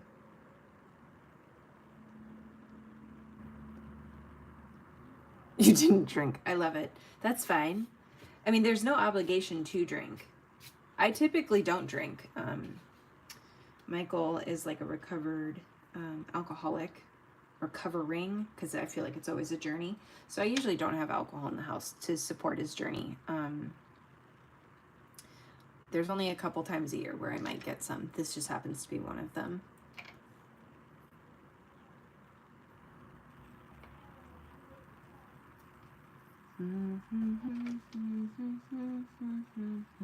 Oh my God. This is the new thing that's stuck in my head, apparently.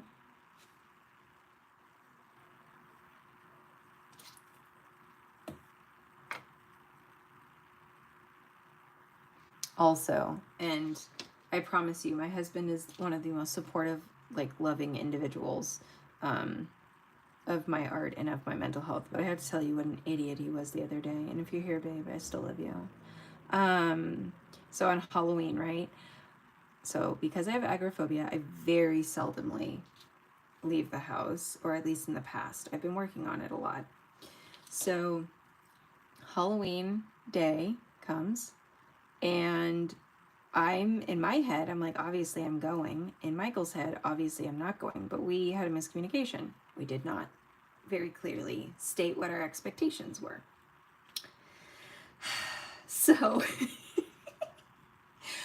So I'm like working upstairs on editing some videos that I plan on putting out on YouTube, and I'm just doing my thing, you know?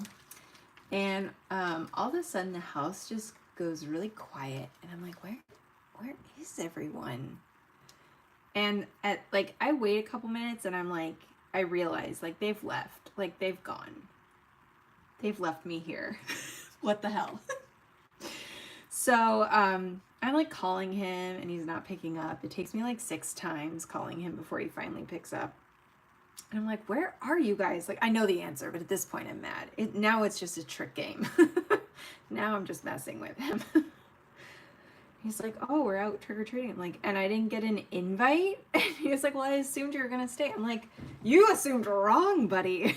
Like, I wanted to go. Thankfully, obviously, it's, you know, we're in our neighborhood. It's not that hard to figure out where they probably are. But I was so offended. I finally found them, and he's like, I am so sorry. I'm like, it's fine. I do, in fact, understand why you would assume that. I've missed out on so many things over the last, you know, 8 years, so I get it. But dang it. Don't do that. Like, at least give me like a courtesy invite, even if you know the answer's going, like, you know, going to be no. And in his mind, he was being thoughtful of not pressuring me, and, you know, not making me feel like I had to go, or, you know, the pressure of, you know, oh, everyone's going, you should go too, which I really appreciate. But also I was like, I've been working on my agoraphobia, so I can do things like this. Thank you very much. It was great. He kept apologizing. I'm like, just shh. I don't care anymore. I'm over it. As long as we're getting candy, I'm fine. And because my oldest doesn't eat candy, I was like, as long as our oldest is getting all the candy, I will be happy. We'll be fine. Our marriage will survive this.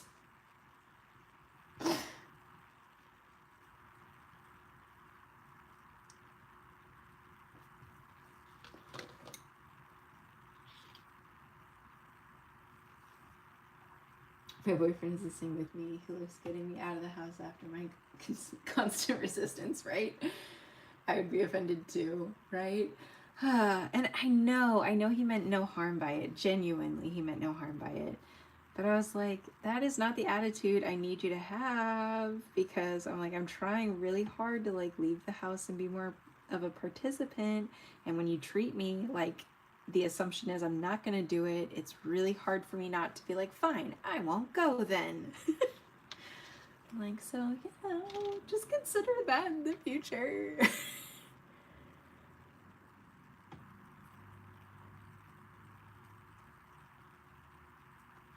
But it is hard when you're when you have like mental health disorders and you have lots of anxiety. But I actually had a pretty good time, so I'm glad I went. I'm glad I showed up despite the fact that I was so angry I didn't want to at first.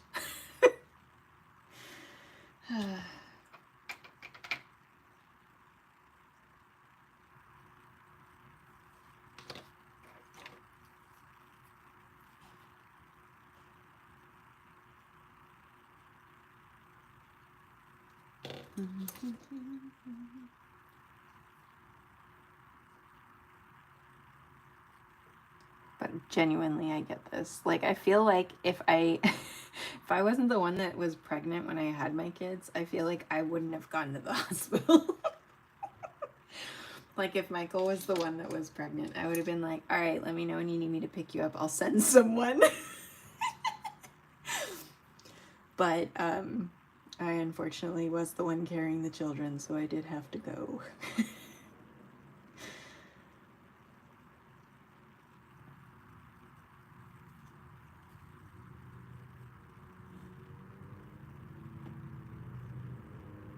And I've missed out on, unfortunately, some big experiences. Like the first time the kids like went to the zoo and stuff.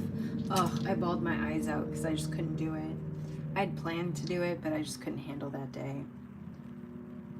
And thankfully, I have some friends that were the ones that it was their idea to go. So they went with my kids, and they went with Michael while I was at home feeling sorry for myself. my kids and just the whole experience.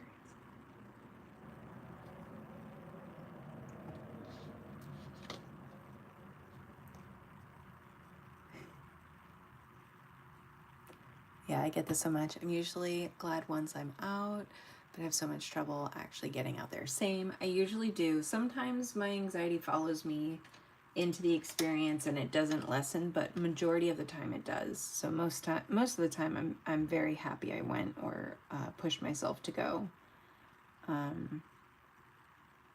But I have had times where, you know, it doesn't matter how how much I try. I'm like, okay, look, I went, we got here, we arrived. Can we go back now?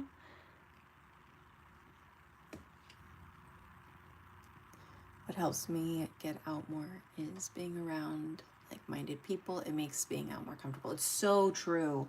It's so much easier for me to be around people that either are very understanding to like my mental health disorders or get it themselves. It's much easier if I'm around like people that just don't at all grasp the difficulty. Oh, it's like, no offense to them, it's like torture though, because they're like, oh yeah, I get it, and then like 5 seconds later, like I have OCD, so being touched in any capacity is really hard for me because I have like germ OCD.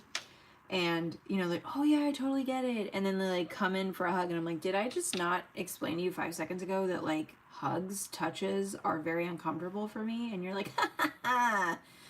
Like, no, I was being really serious when I said I don't like being touched. I really meant it, I promise. With my whole chest, I meant it.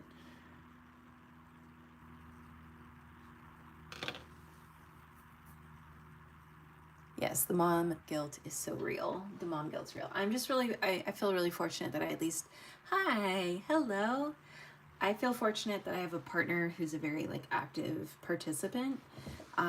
So that, you know, I know my kids want me there. But I'm just glad that they at least have one parent that's capable of giving them experiences where I can't. And my kids understand enough that I experience like really extreme anxiety, that my oldest is so sweet and thoughtful. He'll be like, Mommy, we're gonna go do this, but I'll make sure Daddy takes a video so you can see. And I'm like, what? I wish he didn't have to worry about that. But the fact that he is so thoughtful and understands that I want to be there, but I can't, and that, you know, taking a picture so I can, or a video so that I can be a part of the experience is so cute and so sweet.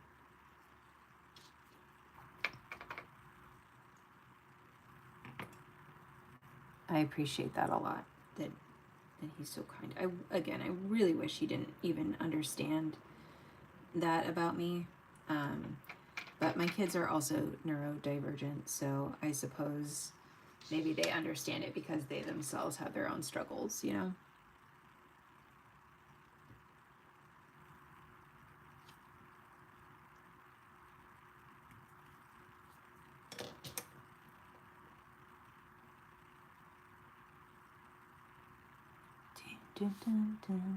Oh my god.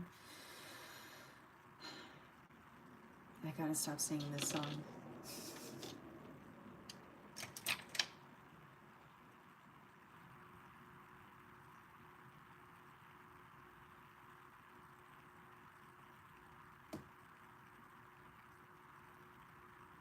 I also need to get this leaf looking better.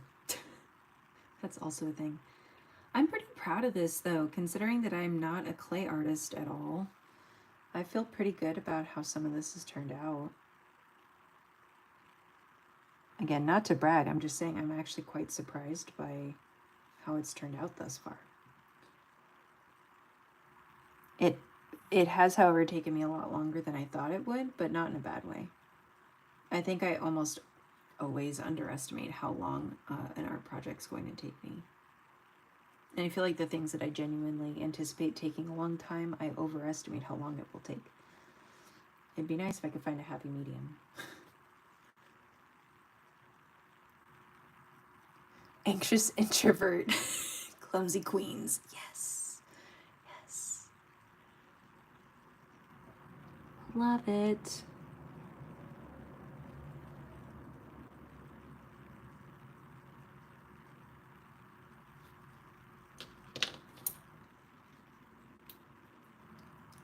Well, thank you, Jay. Thank you so much.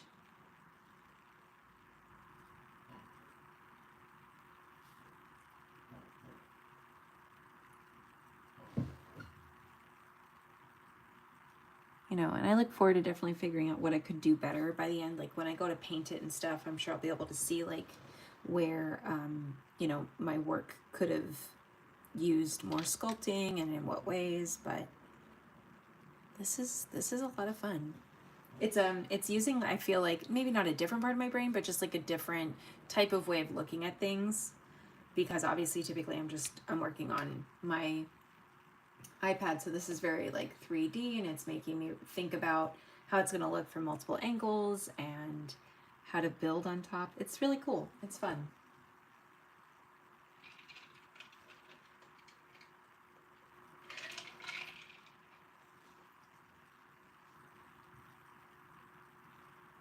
Okay.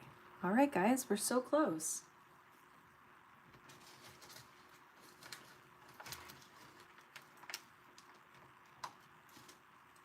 That is so, so true. I try to remind myself of this as well so that I can also remind my followers that as well too.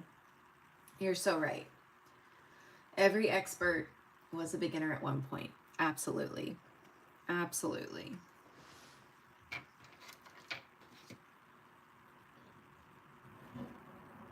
And I also, you know, I try to remind myself like I do have skills for my other, you know, art pieces and stuff developed. Sometimes it takes a while to figure out how to transfer it to a new medium, but at the end of the day, I mean, I understand composition, I understand color theory, I understand, you know, how to sort of build in texture and stuff, and just differently. So now I just got to figure out how to do it this way. Oh, good. Yay. As I mentioned composition, I'm glad. I'm trying to think. Maybe I'll do one more like piece of wood here, but just not have it be too much maybe. And then build leaves around it and some berries. All right, get down some more water. I'll just spray. Hiya.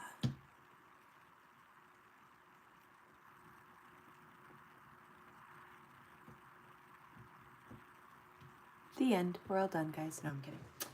I'm gonna use this again because I felt like that ended up actually helping quite a bit.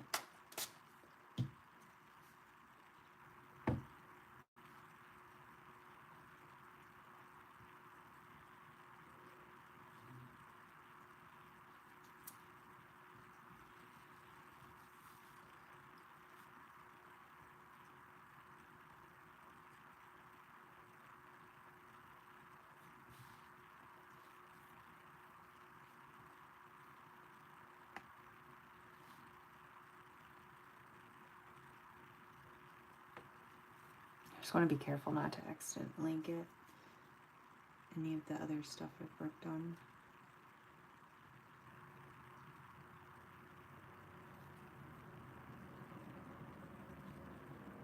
Okay.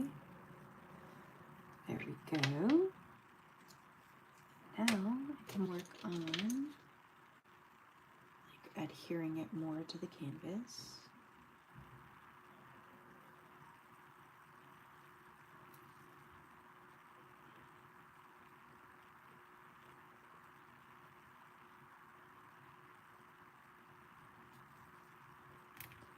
I am so excited for this to dry so that I can start, you know, expanding.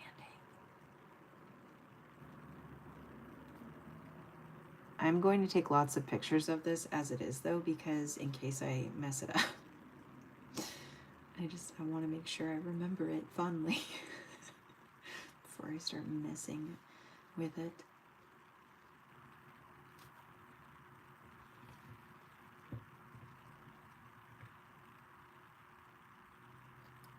Oh, good. I am glad this is real. I can't speak today. Relaxing, because that's what I wanted. Like obviously, I love my streams where I have like a very determined project in mind, but I really didn't have one, and I was really itching to try out some of the, you know, supplies that I have around. And yeah,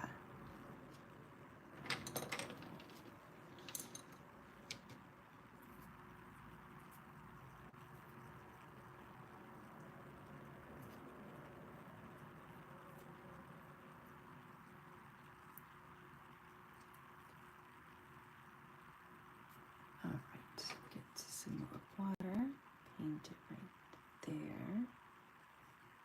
And then I can add this here.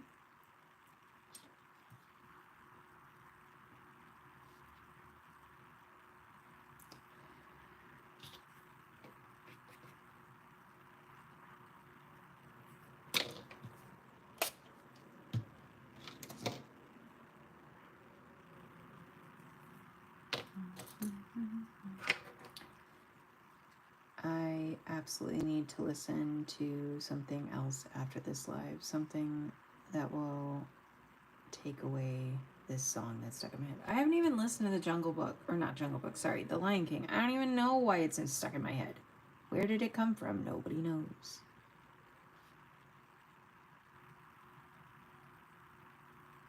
I might do one that's also like a like Thanksgiving themed, like where I could still do like the cinnamon sticks, but then also maybe some pumpkins, maybe some like orange slices. I can't speak. Maybe some like cranberries.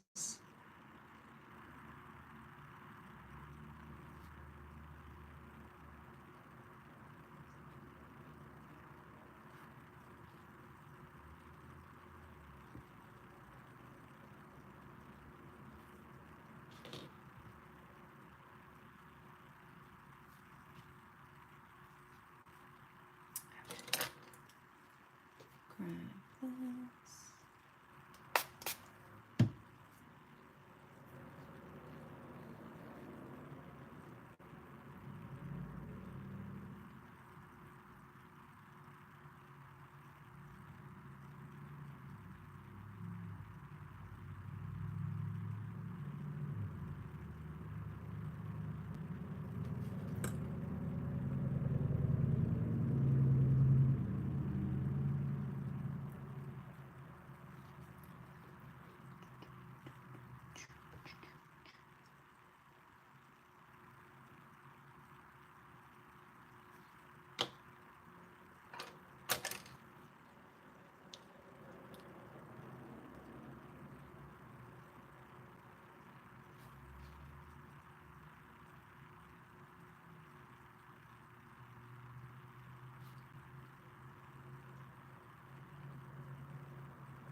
All right. Ooh, and I could figure out, I haven't, obviously, I don't know how to do that yet, but I could figure out how to maybe make like a pine cone. I feel like a pine cone would be really cool. That's, however, something I feel I should probably practice off screen because I have no idea how to even attempt that on screen.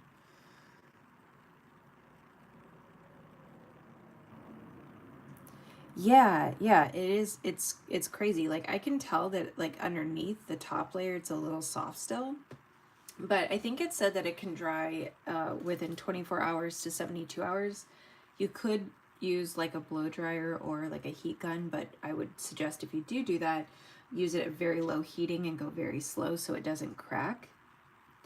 But I'm not too worried about cracking, just, you know, for this kind of piece. It's not like I'm selling it or anything, so just for fun and enjoyment. But if you were trying to perfect it for like selling, I would definitely let it air dry. But if you're just making a project and you don't really mind trial and error.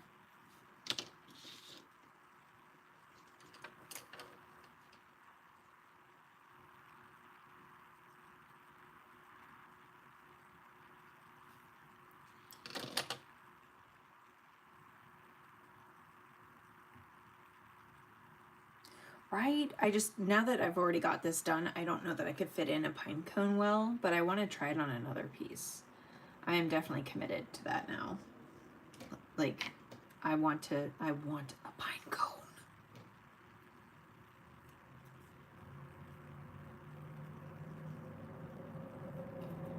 I am going to add a leaf down here, I think. It just needs it. It's too empty. One here and then maybe one here. Maybe. I'm gonna try that. I'm looking forward to cleaning the clay from my hands. Yep. But until then.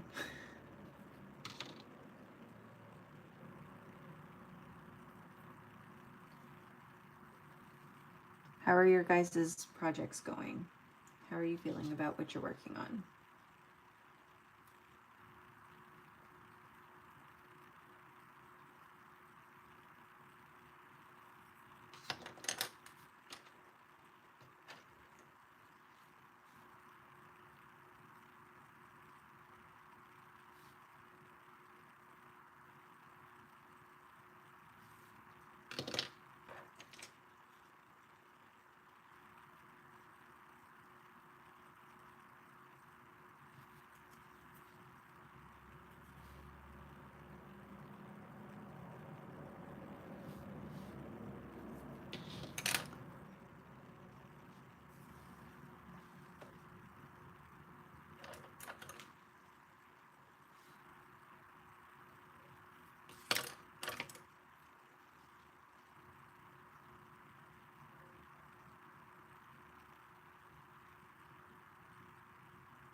Working on product photography for my candle business, and I don't know what I'm doing. Hey, but that's awesome. First off, congratulations for having your own business. If you want to drop your business name in here, you can. If you're not ready to, that's totally fine. But when you are, always feel free to put it in the comment section. I would love to support other artists. And you want to tell us about your candles? I'd love to know more. If you feel up for it. If you're not ready though, like there's no wrong answer. And what are you struggling with? Is there anything we can do to try and help?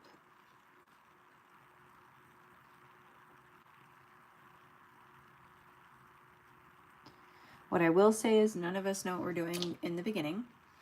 And I would say look at people who are popular, who have really aesthetic work, who have good high reviews, and to start, just see if you can practice imitating them and then start creating your own designs. But when it comes to like photography and stuff, like see what they're, I know for some people, they'll have like a whole setup and they'll have different things on the table, or, they'll have maybe the candle in focus and the rest blurred out. Like observe and see what speaks to your brand and what speaks to you, but also what's popular, what's doing well, and see if you can imitate that to start. Not copy, but imitate. Make it yours, but use them as inspiration.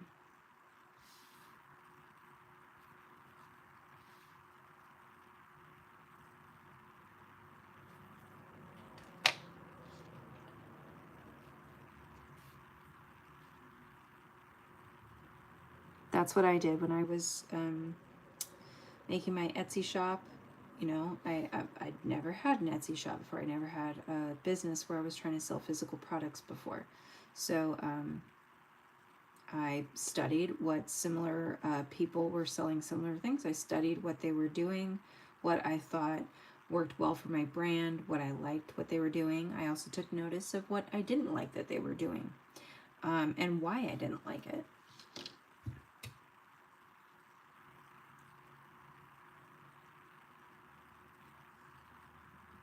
Yes, social media is definitely its like own struggle, but I promise you it does get easier.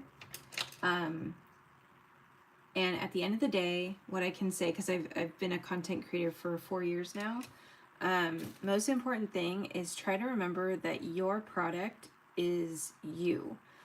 People want a relationship with you. People want to connect with you. And so people will be naturally inclined to support your product because they want to support you.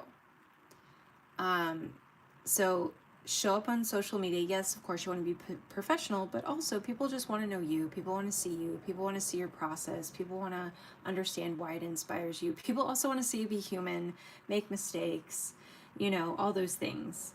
There really is no wrong way to do it.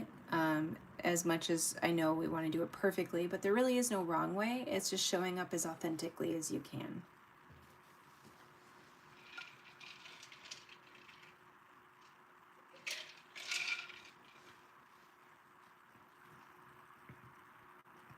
All right, I'm going to do up here now.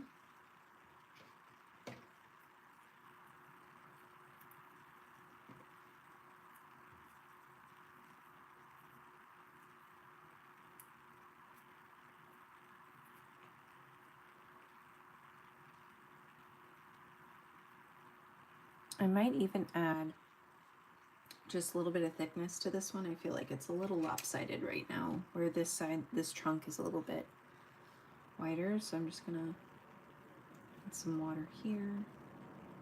That's too much. And then add this here. And start sculpting.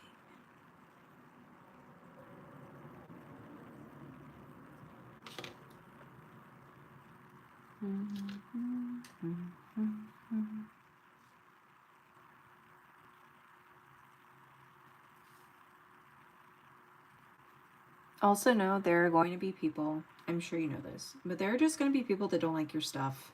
There's going to be people that troll and be like, oh, that's how many dollars? I would never. Let them. Great. My product isn't for you then, right? That's fine.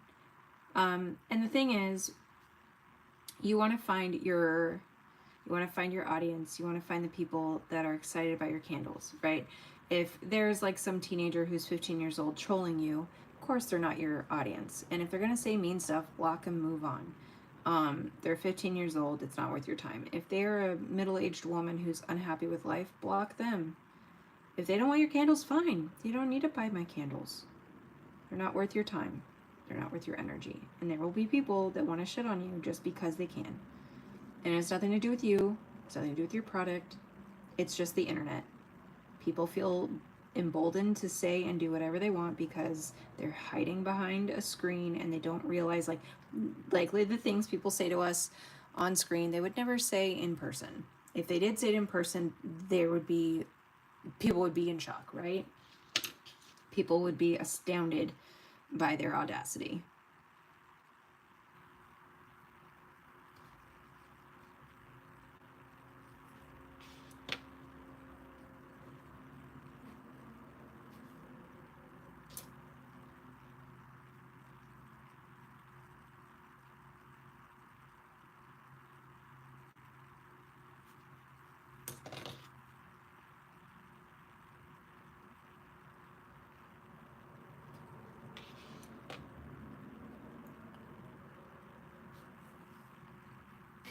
I'm glad I started this as early as I did because I feel like I'm losing my daylight, so I'm just dependent right now on my light up there, and that's fine. But I'm also like it's not the best lighting, so I'm glad I started earlier. I feel like this lighting's fine for when I'm working on my iPad, but it's not great when you're like working with actual materials.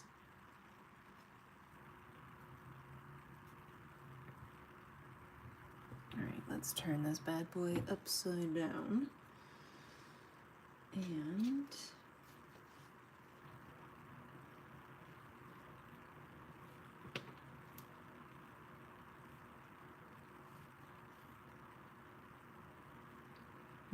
I want this a little smaller. You don't need it to be like in your face. Maybe I'll even do this shape instead.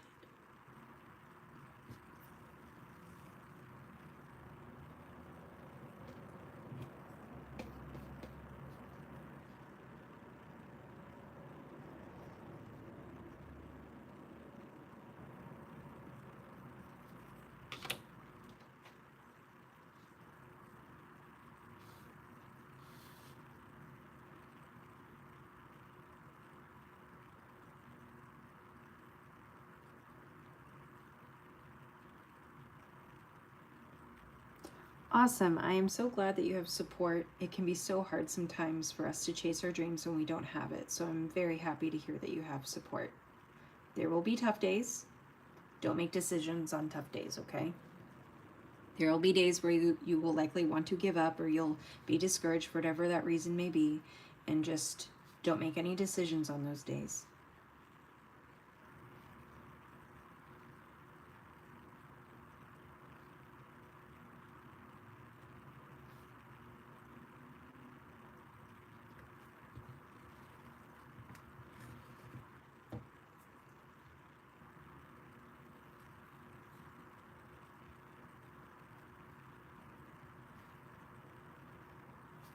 Well, and it's almost the holidays, and I know people like to support small businesses and stuff, so it's a good time to get all your like products out there and ready.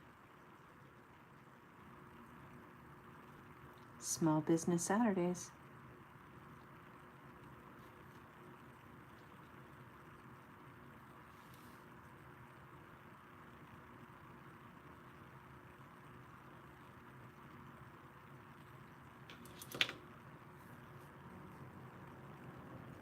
Let's see. Even I'm getting crappy light. Let's see.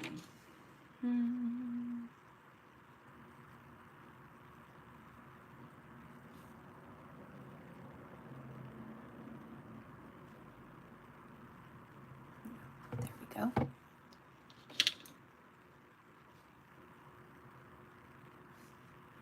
And let's see here.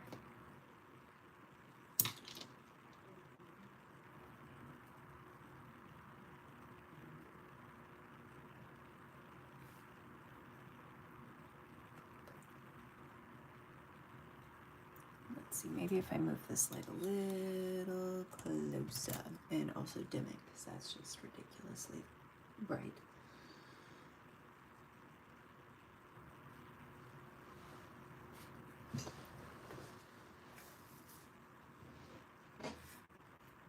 Oh my god, I'm so excited. This is so fun.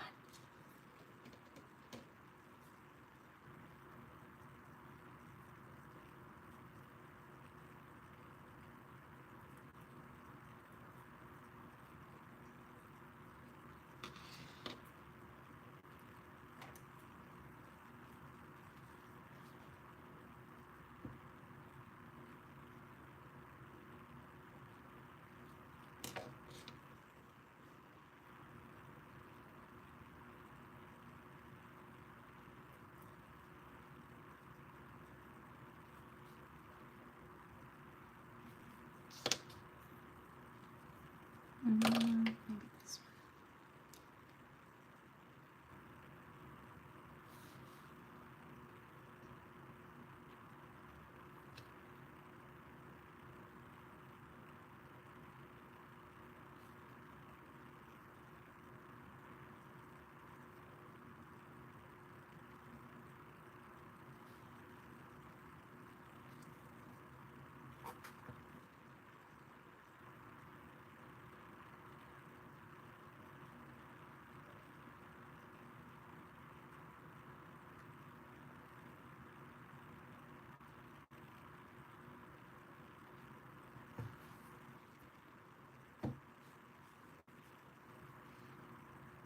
Alrighty. We're so close to being done with this. And then I can wash my hands and I can move on to, like, okay, question. Do you guys want me to do Procreate, like drawing digitally? Or do you want me to do diamond art, which is not my art, but it is me putting diamonds onto art? And they're not really diamonds, they're more like beads, but I've never done it and I wanted to do it, so I got some.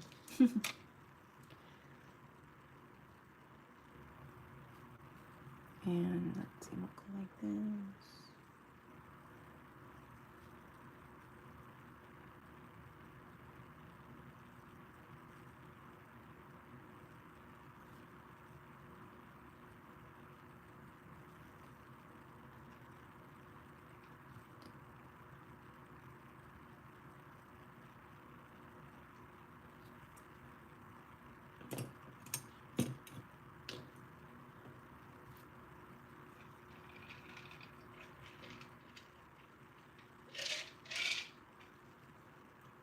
if you leave it up to me, I'll never decide. But I appreciate that. There's another bug. Go away, bugs. We got nothing for you anymore. Not that I had anything for them before, but you know what I mean? Like, I understand it's getting cold outside. You're looking for a home, but I can't do that for you. I'm so glad pest control's coming soon. I live in a state where we get a lot of bugs. A lot of bugs. We get humidity real bad during the summer, so lots of bugs. And then when it finally cools off, all the spiders and creepy crawlies come out. They're like, oh good, it's not hot anymore. I'm like, I did not invite you into my home.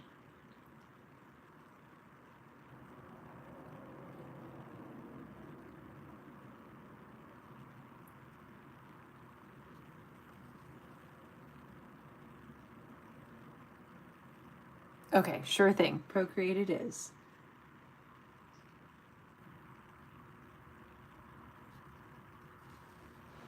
All right, let's see. How is this looking? I think I need a blush.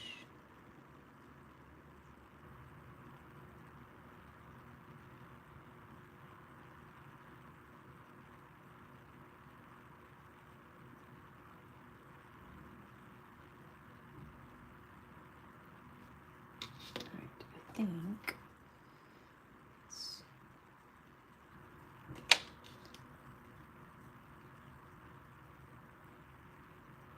Ooh.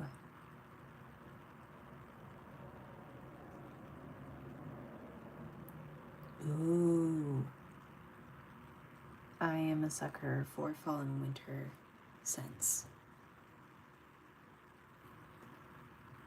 Okay, when you say parasoy, can you tell me about that? Because I know there's soy candles. Is that what it is? Or is there like, is parasoil, parasoy different?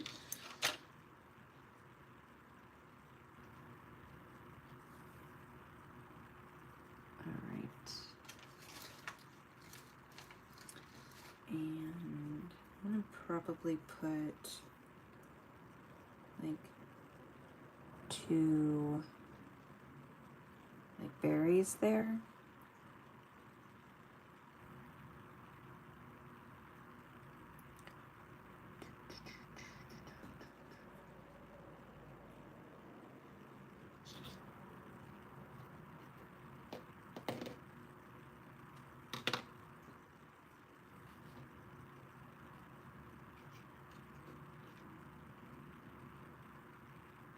Oh, come back to me. Come here, you. Stay.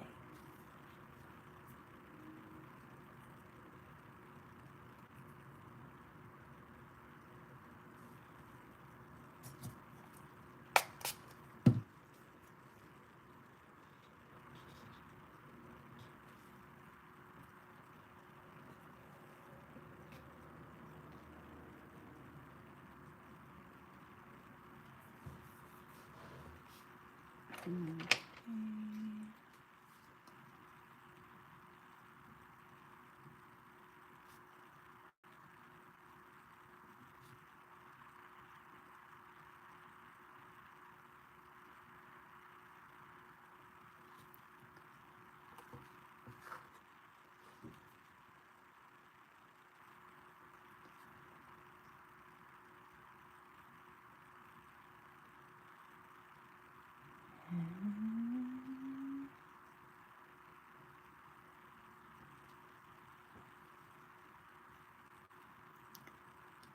What's your favorite scent out of the ones you have? Yes, Jay, tell us about the scents that you prefer.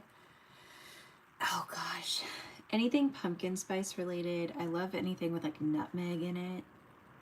And I really like ones that smell like Christmas tree. I'm trying to think. I'm really not picky though. Like I love tropical smells. I love vanilla. I love like cookie smells. You like spring linen. There's really nothing that I won't it has to be pretty extreme for me to be like, huh.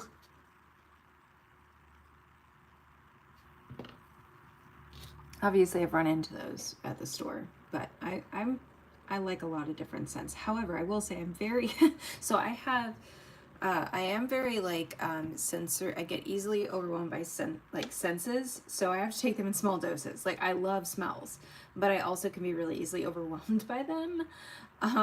So while I'm saying all this, I'm like, I love all smells, but also like walking into a perfume area in a store or in a store for perfumes or soaps or like Bath and Body Works is very overwhelming for me. However, if I can isolate one candle at a time, I'm all about it.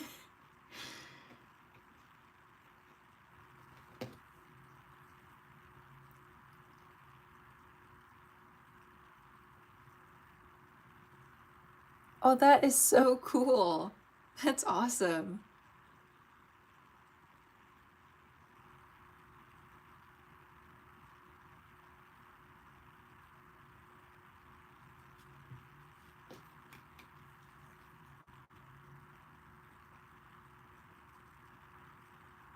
I bet it's fun making those scents.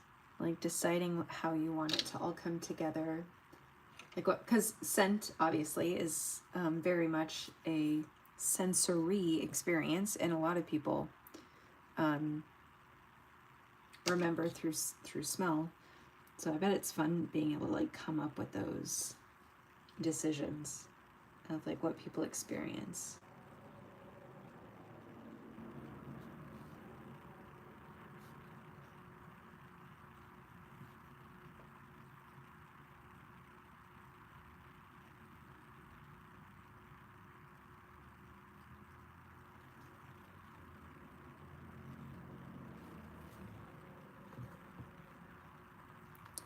Hi, so I just have a cheap little canvas and I have some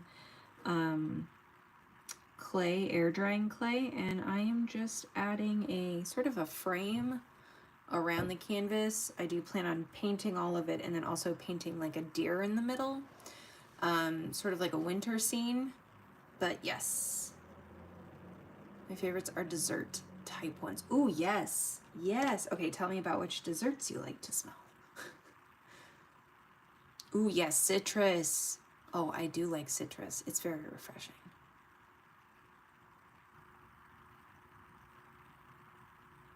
I love that. All right. I feel like I'm almost done. I think this needs one thing here. What yet? I'm not sure. Maybe just another leaf. But overall, I think it's almost done. Maybe a leaf here as well. And then we'll let it dry for the night. And then maybe tomorrow I'll come back and I'll paint it and see what we can come up with.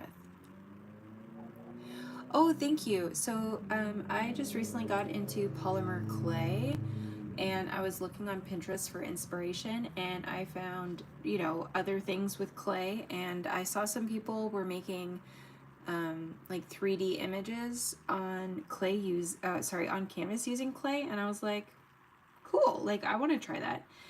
This just came from my mind though, the actual design itself. Um, I'm really in the mood for like winter, and so I wanted to do like cinnamon sticks and leaves and, you know, greenery, and so then I'll paint like a deer, kind of have like a winter scene in the back.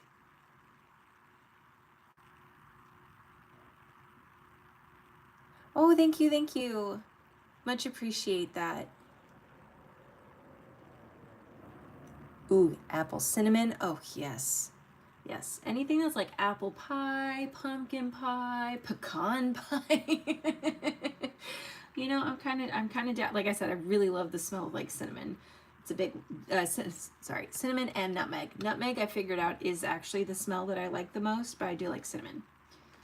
And usually they go hand in hand together.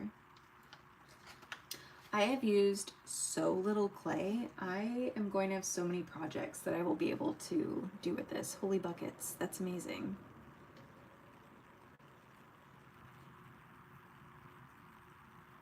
All right, so then we are going to, let's get this here. my water, stick this down with this, adhere it.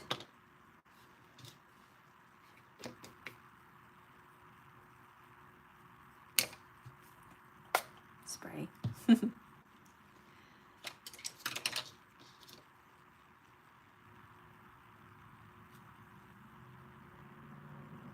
Oh, I like things that smell like cranberry. There's so many things. Like, there's so many smells that are good. Again, I just have to take them in small doses. I can get really overwhelmed. Like, I have essential oils, and I love them, but I can literally only run my diffuser for maybe about 2 minutes just to get the scent in the air, and then I can't stand it, and I have to turn it off and just sort of let it hang out in the space, because otherwise it feels too overwhelming.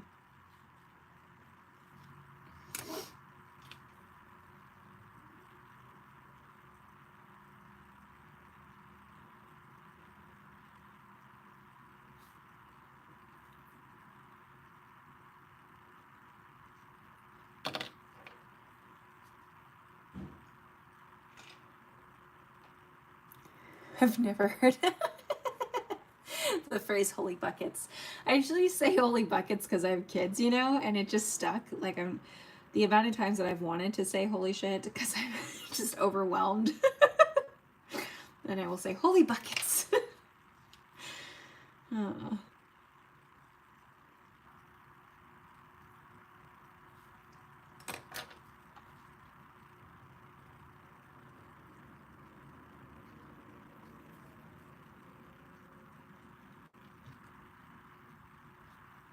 I said it the other day to a friend who I haven't spoken to in a while, and they laughed at holy buckets too, and I didn't even think anything of it. I was like, that's my swear word, man.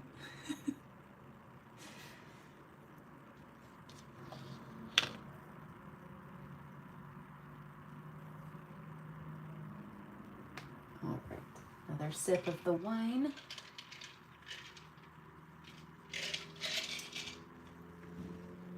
I feel like I've been pacing myself just right. I've been able to maintain my awareness this entire time. I don't think I've said anything too stupid. And I spilled an entire one completely not inebriated, so there's that too.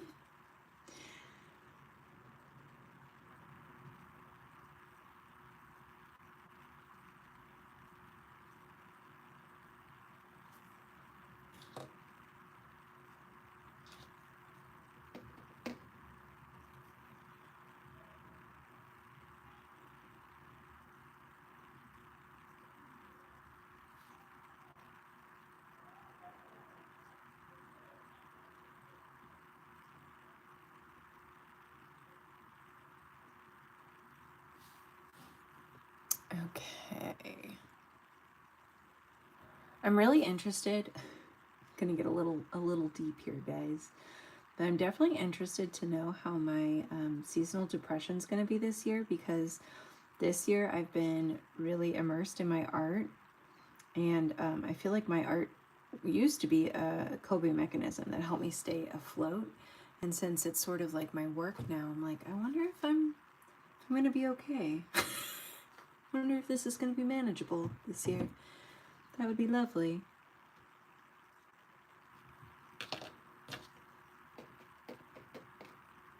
I'll take it.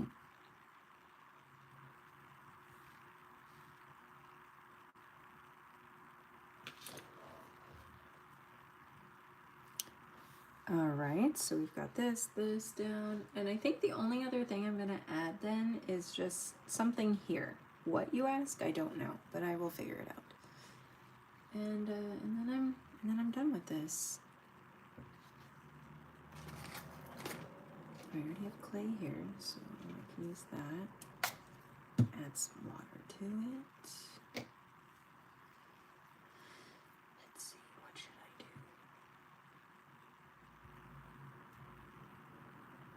Maybe I just add like a leaf there. I just do that. Let's see. How does that look?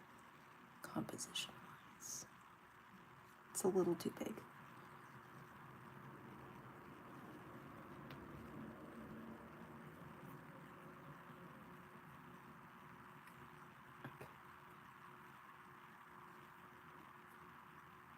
Hi. Hi there. How are you? Welcome, welcome.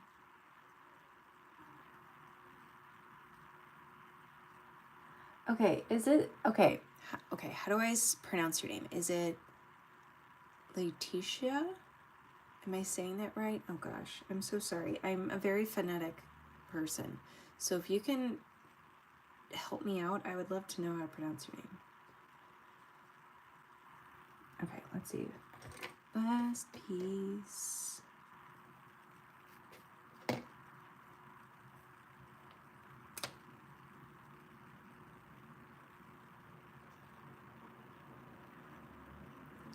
Letitia. Did I say that right?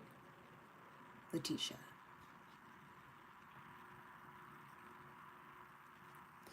Oh, that's a good one. I could totally make another one like this and do the turtle doves. I like that idea. Turtle doves would be super cute. I love birds. I've not painted many birds, but I do love them and I've wanted to get into them more. Awesome. Well, hello there. How are you, Letitia? Thanks for joining us.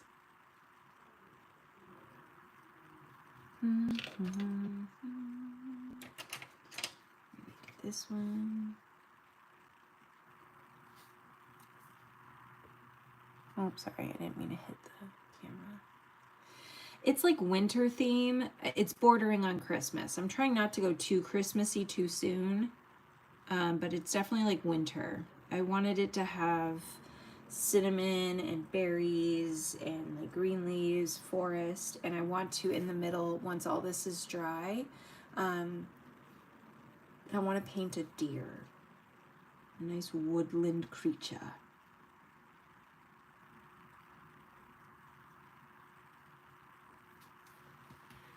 I also am looking forward to doing a 3D Christmas tree. That is also one on the list. And a wreath. And I have, like I said, I have surprisingly a lot of clay. So I think I'll be able to get all these ideas out.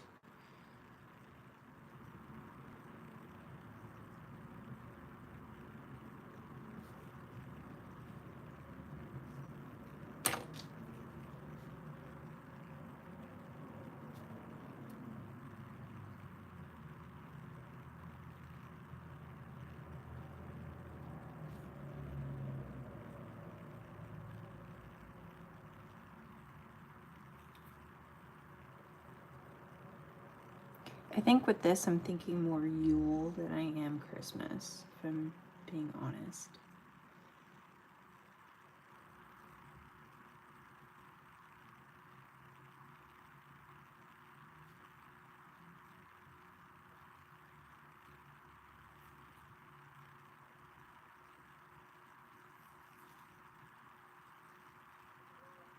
Yes, and the snow globe and the owl. There's so many possibilities. I'm so stoked. I'm so excited.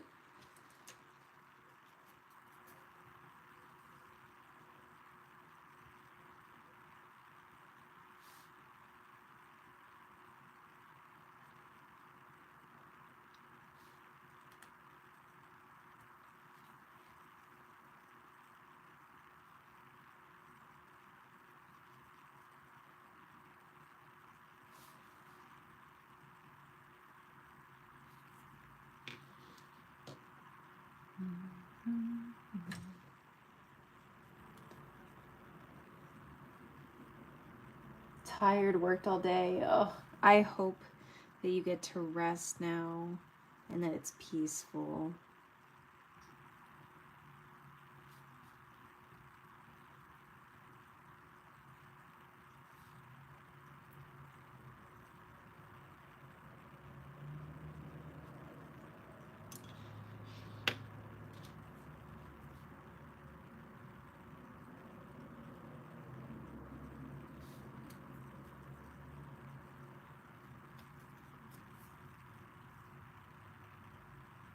Oh man. I only hesitate because I don't know that I'm that skilled, but yeah, that'd be fun. That'd be hecka fun.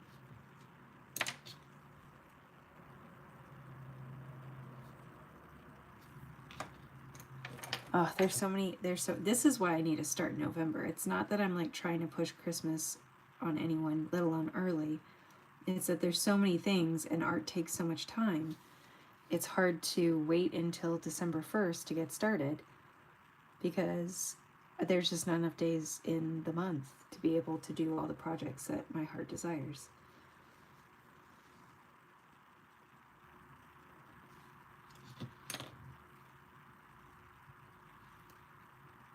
It's better now. I'll go eat soon. Oh, yes. Okay, good. Glad to hear that you are making sure you're taking care of those basic needs. They make all the difference.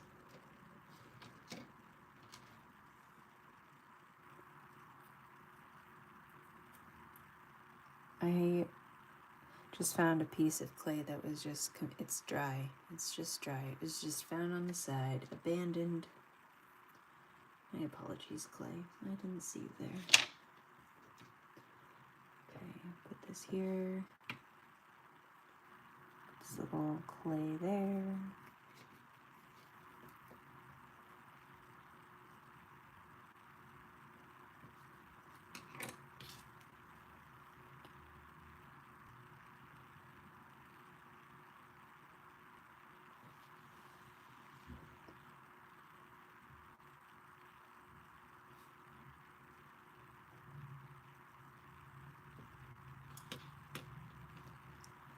Okay. Maybe like one more berry there. And then I think good? Question mark? Okay, question. Do I do a berry here or do I do one more, like just part of a cinnamon stick coming up this way diagonally? Or down diagonally, like this way. Yes, this is air drying clay. I had a bunch lying around unopened because I got my kids some of the clay for Christmas last year and they didn't end up taking an interest in it. So I'm like, you know what? I should just utilize it.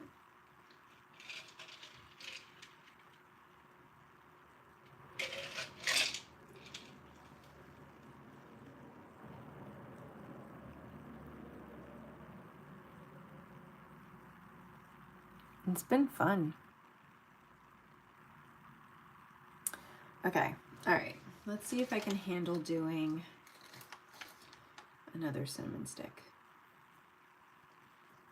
We'll see. I only want just part of it, like right there. And then we'll see like the top of it. I don't want it to be too much. Spray my water. Okay, like right there. And then just take off that part. And I can start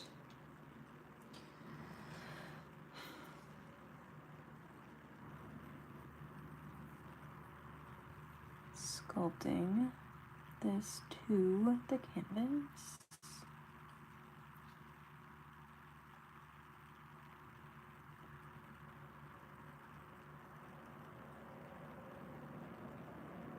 Yes. Okay, cool.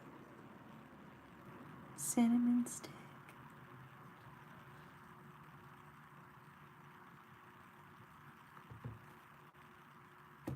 All right.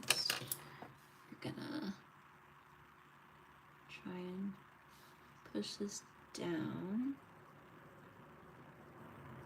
into the other pieces. There we go.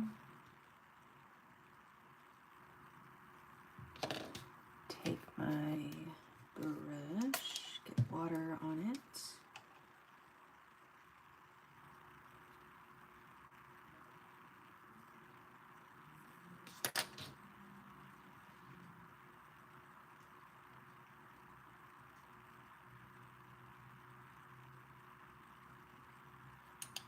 Oh God. Everything's fine. I'm fine. I'm not clumsy at all. It's cool.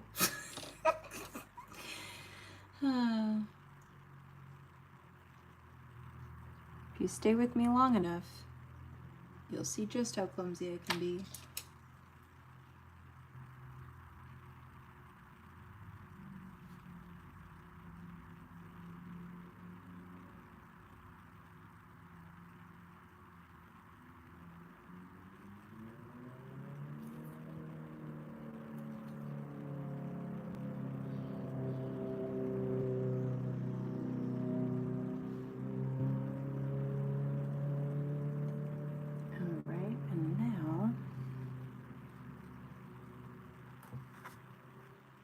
Oh, you're so sweet. My family and I are good. We're good. Pretty quiet day, which is always nice. My kids are currently tracked out. They're in like a weird, like year-round school system, and they have all different kinds of track outs. So it's right now, for whatever reason, they're tracked out, and it's fine. It's good. As long as I know when they go back and when they need to stay home, we're good. So they're tracked out. They're just enjoying their time at home. All right, I can do this.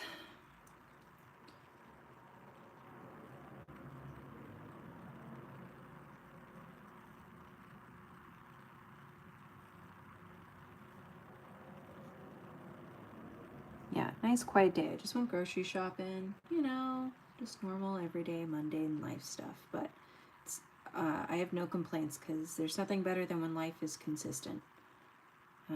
Is it boring sometimes? Sure, but I would much rather have boring than chaos. So.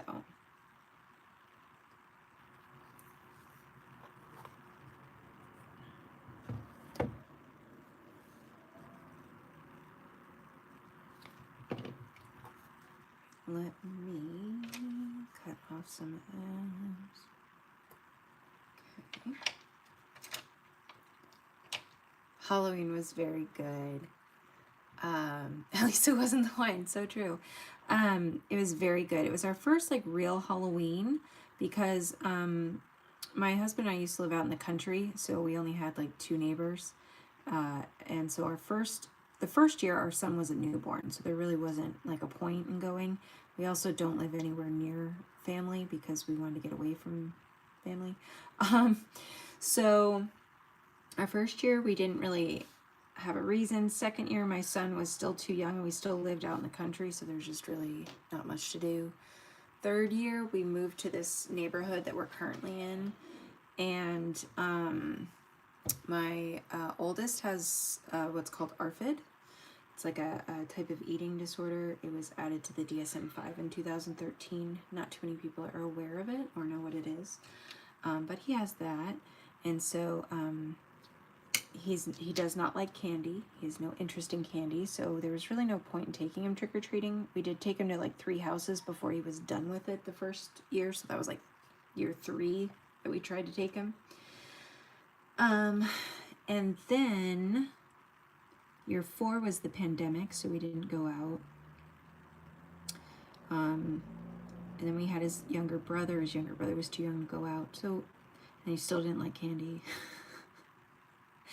So there's just a bunch of things. Last year was the first year where they actually took an interest, but all they wanted to do was dress up in their costumes and then hand out candy. They didn't want to go get candy, and I was like, that's, I guess, fine, cool. So we handed out candy last year. This year they decided they wanted to go trick-or-treating, but they didn't want to wear costumes.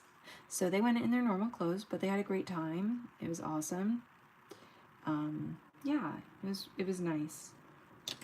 Good weather. It was like 75, 80 degrees out, low humidity, so just wore a t-shirt, had a water bottle, and just walked around. It was nice.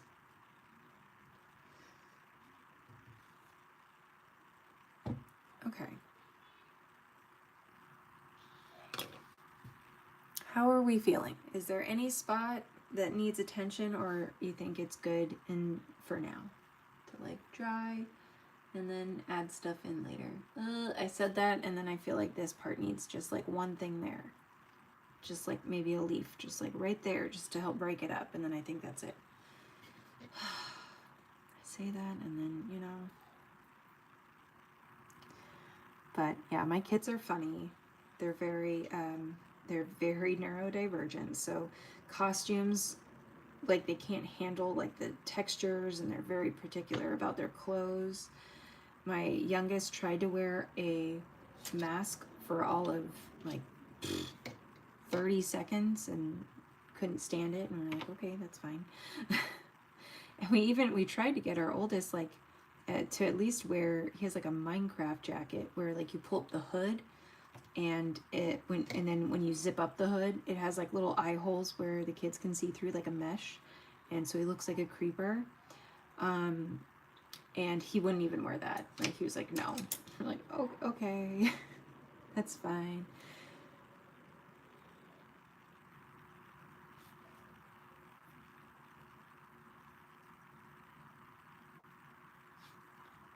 Oh, thank you guys. I'm sorry I didn't see that until now. I'll add that, and then I will absolutely step away from the project. I do, however, need to go fishing for the water. The spray bottle that I dropped. 'Cause I'm clumsy.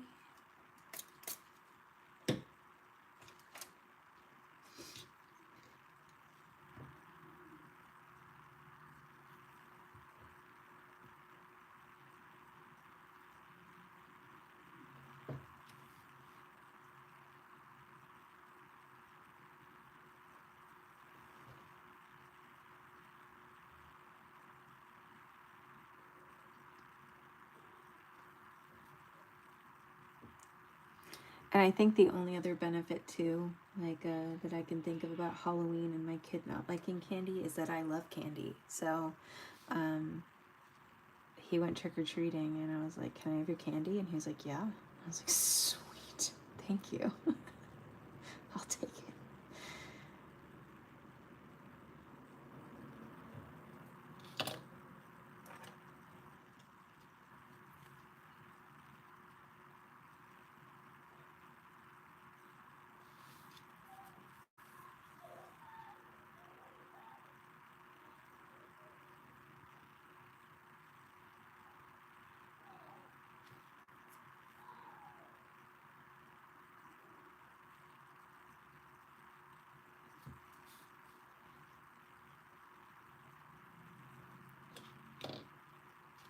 Mom privilege. It's so true.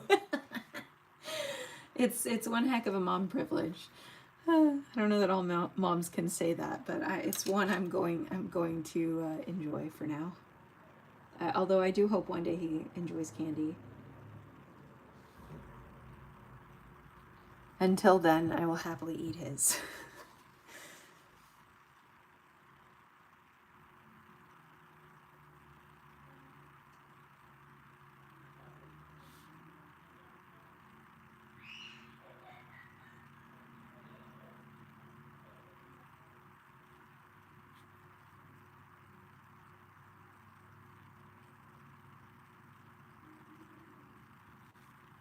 Okay. I think I did it.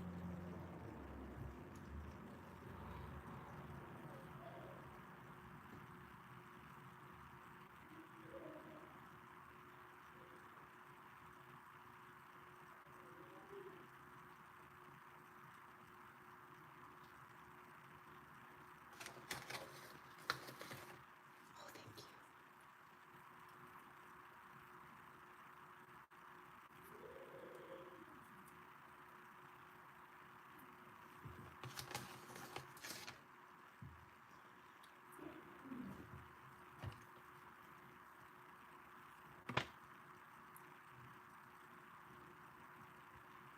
I just want to make one there, like these, and then I'm done, I swear.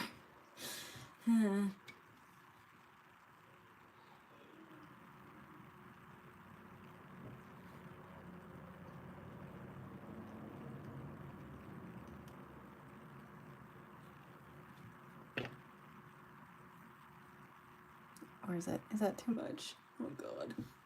I can always pull it up before it dries.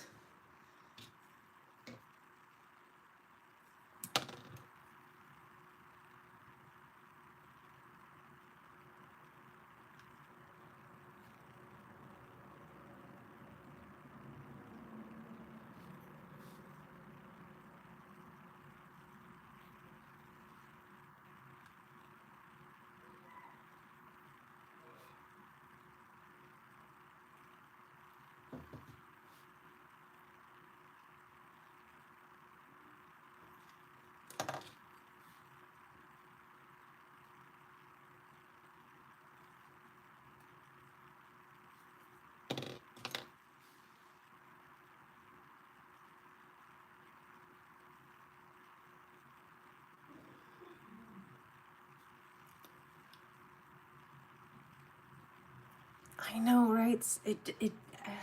Yes, I would agree. I would agree with that. Gosh.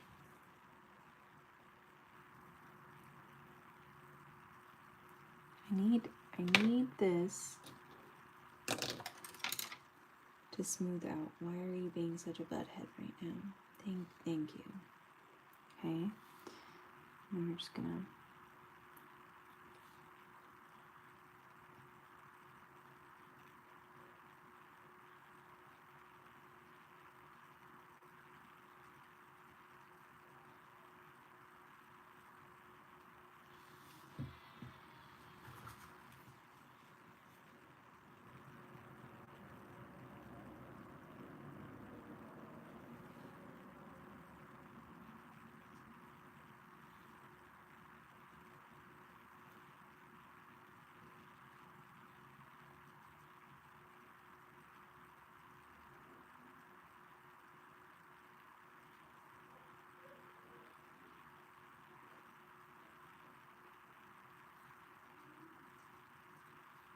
Okay. I think the only reason why it looks a little out of place right now is because it's darker than like the drying side, but I'm done. I'm not working on it anymore. All right. So hopefully it dries over the next, 24 hours, and then I'll be able to paint it. I'm gonna go wash my hands, and then I'll do probably like 30 minutes of Procreate and digital painting, and then I'm gonna call it an evening, a day, both. Okay, put this there. I need to wash this,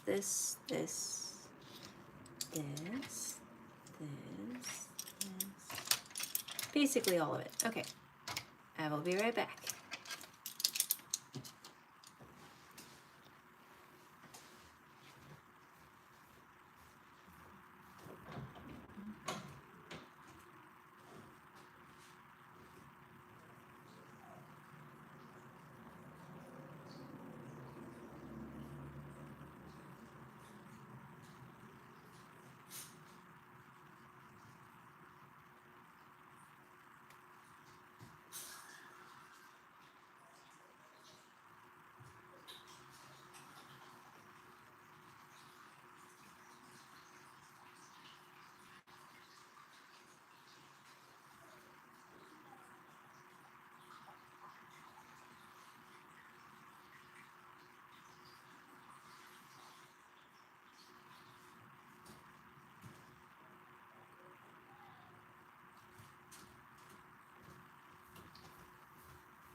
All right, almost ready.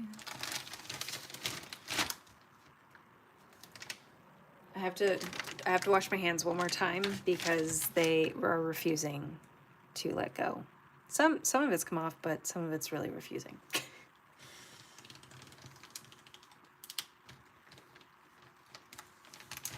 Okay, close this up. This way.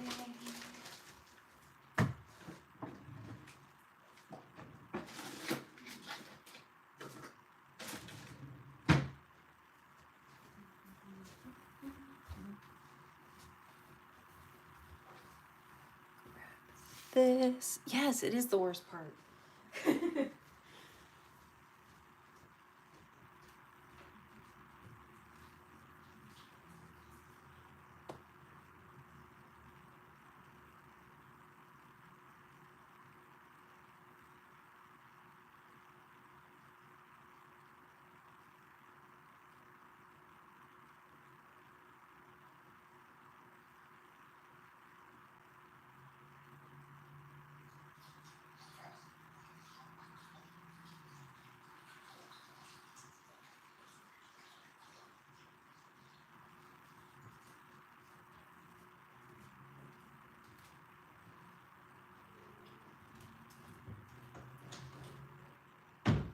There might be some remnants of it here and there, but overall I feel like I've gotten most of it.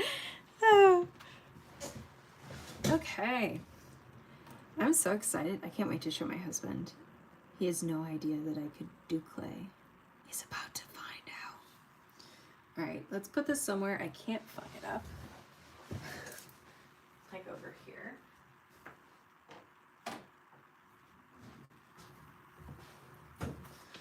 I apologize for the swearing. I try not to too much. When I let me phrase this correctly. I swear a lot. I try not to swear online because I know there are children, and I know not everyone likes swearing. But I will say it kind of feels like it's a part of my personality. It's how I express myself. You know, I can move this like back. And let's zoom this out. There we go. And maybe make this there a little lighter. Clean the screen.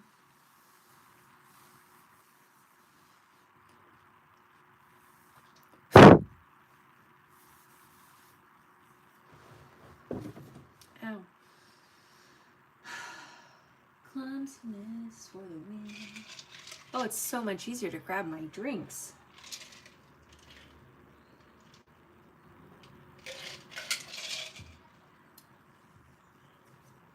Okay, let me pull up our project from yesterday. Oh, also, for those of you who weren't here for when we worked on this yesterday, we did this yesterday. This is what it looked like before. This is what we had initially ended with a couple days ago, and I felt pretty good about it. But I felt like there could still be more, so we did final details yesterday, and this is what we ended up with. I feel like we made some really good improvements on the face.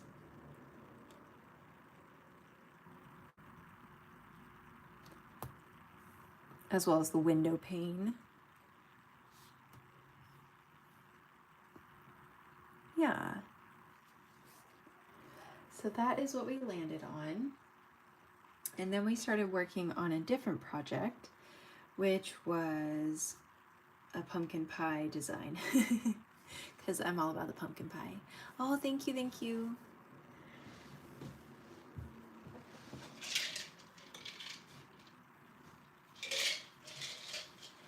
Grabbing my water. I still have soda.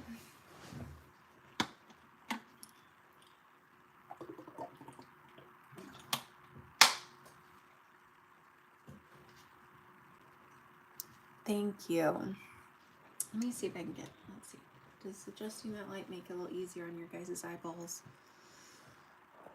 And I feel like the camera's a little off. Let's see if I can fix this. Question mark.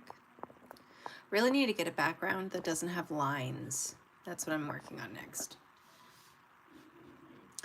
So that way you can't tell if my camera's a little off or not.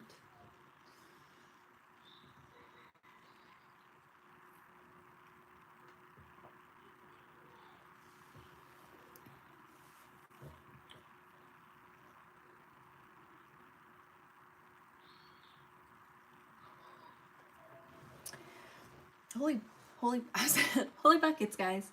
I can't believe I've been live for like 3 hours. That's crazy. Time flies when you're having fun.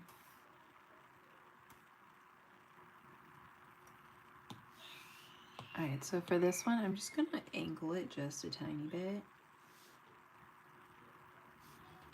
There we go.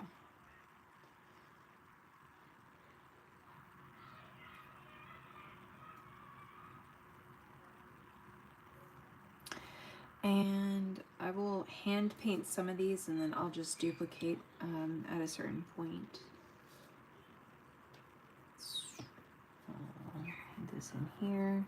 If you're wondering what brush I'm using the Inka brush under inking, which comes with the Procreate app. I try to use those as much as I can so that you guys can have access to the same brushes that I'm using. There might be some projects in the future that I branch away from them, but like especially there's some nature pieces that I'd love to make, but it would require me to branch away from some of the brushes that are already in Procreate. They're ones like this foliage and this stuff like this, where it's like pre-painted foliage, which makes it a little easier to paint quickly.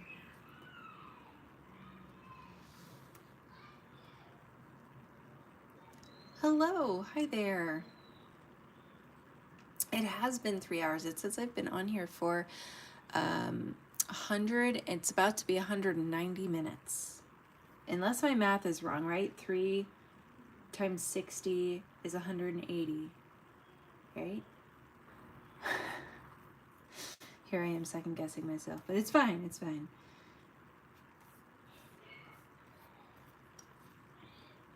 Nope, wrong brush. Back into, here we go. And then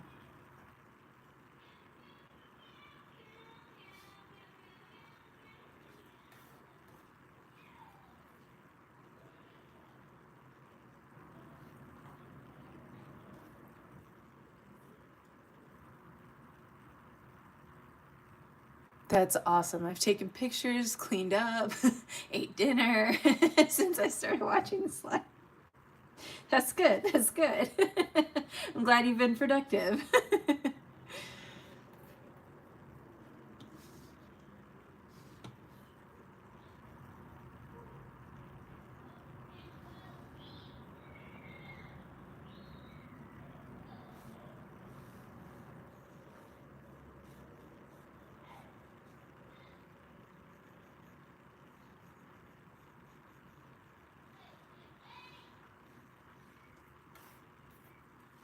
I'm gonna make this one a slightly larger shape than the other ones we've been painting.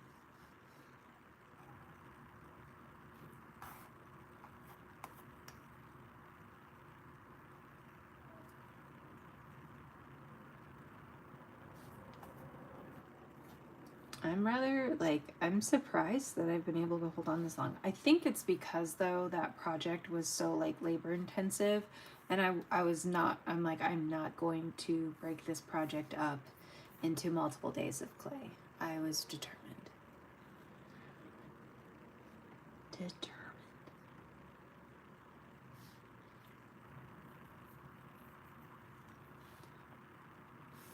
You like the teal color here?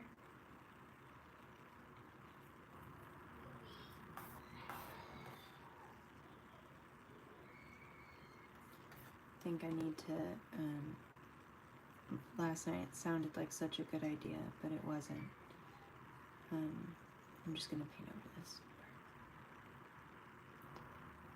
And this is why we step away from our art sometimes and we come back to it with a fresh pair of eyes, because you can see some of the decisions you made weren't the right ones.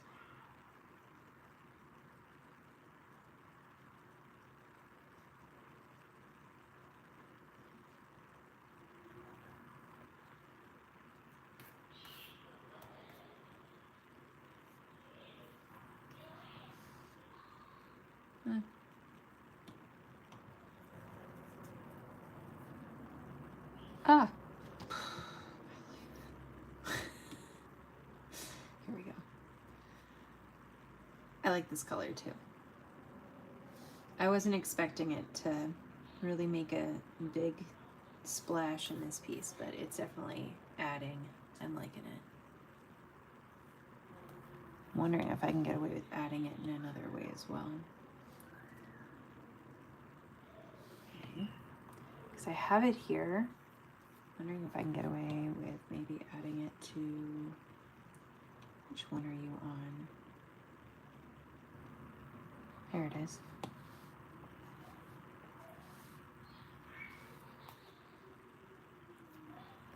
I think that adds. I think that's a good addition. So I'm gonna do that.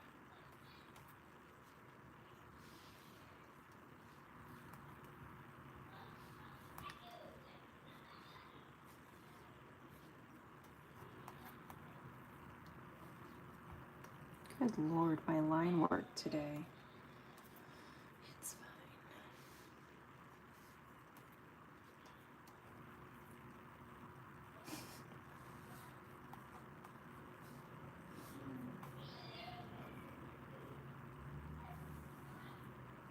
think maybe I'll add some more of these then over here. Let's change the direction though. We're almost done with this, getting like the main design done, which means we'll be able to turn it into a pattern pretty soon. If you guys like it enough, I could turn it into a tutorial if you like, and if not, I won't be offended. It's fine. There's plenty of other projects we can turn into tutorials. Also, I know there was one tutorial that I promised that I didn't deliver on, and I do apologize. I literally just, my kids are tracked out, and I definitely underestimated just how much time that would actually take up of my workspace hours. When they go back, I'll be able to have those hours back that I didn't have, but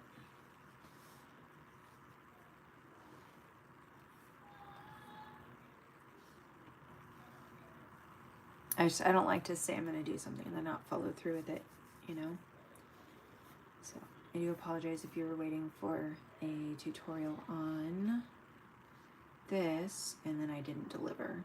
I started and then I just literally, I had so many interruptions, I couldn't get it filmed. So let's see that color.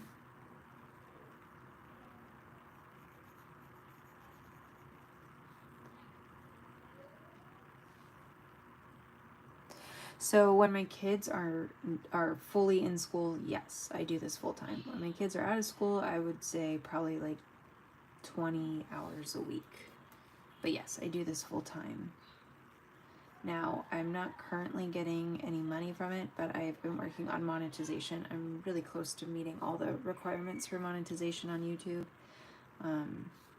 And I've been a content creator for other stuff over the last 3 years before this. So I know I can do it. It's time consuming. People definitely underestimate how much time it takes to make content. So, but I'll get there. I know I will. I did art before I did my other business adventure, which I was doing life coaching. And I'm a certified nutrition, life, and relationship coach. So I was doing some coaching with those things. And now I'm doing this instead. I was doing this prior to that, but I found I had a calling to help some people who were in tough spots, and I decided to dedicate about 3 years to that, and then I got burnt out, and I was like, okay, it's time to take a step back and just work on your creative endeavors. So that's what I'm doing now.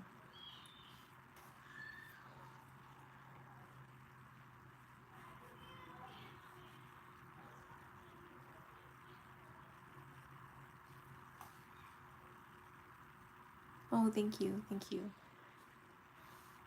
Appreciate the vote of confidence. Oh, thank you. Oh, thank you. You're so sweet. Yeah, right now it's definitely free because I'm just like, nothing I'm offering is like, I just don't feel like I'm offering anything that I'd feel comfortable charging anyone for. But thank you. Even just the thought, I would never actually expect that, but just the thought's very sweet. Thank you. So yeah.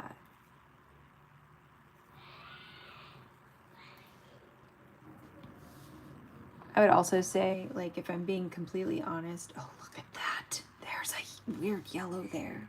Where are you? I will find you. If I'm being honest, like, it was like probably a combination of two things that happened. One, I definitely found my calling to help people. I'm a survivor of abuse, and I wanted to help other people. That was something I had set out to do back in 2000 and I think it was 13 or 14, and I wasn't prepared. I just wasn't prepared for how emotionally taxing that would be and how triggering it would be for me. So I did that for 2 months and then stopped because I was like, my nervous system just can't handle this. And I told myself one day I'm going to come back to it. I just wasn't sure when. And I was working on my art. I had like an Etsy shop, and I was doing commission and freelance work.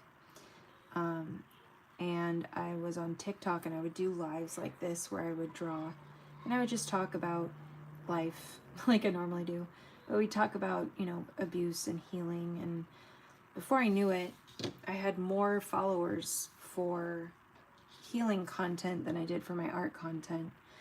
And I was like, maybe this is the time. Maybe this is the time to focus on helping that demographic like I wanted to initially, obviously years before, 6 years before, 7 years before, and just never got back to. So I just dove head first, and I just told myself I'd come back to my art too. I knew that I would come back to it eventually when the time was right, and yeah. So here I am revisiting this part of my dream.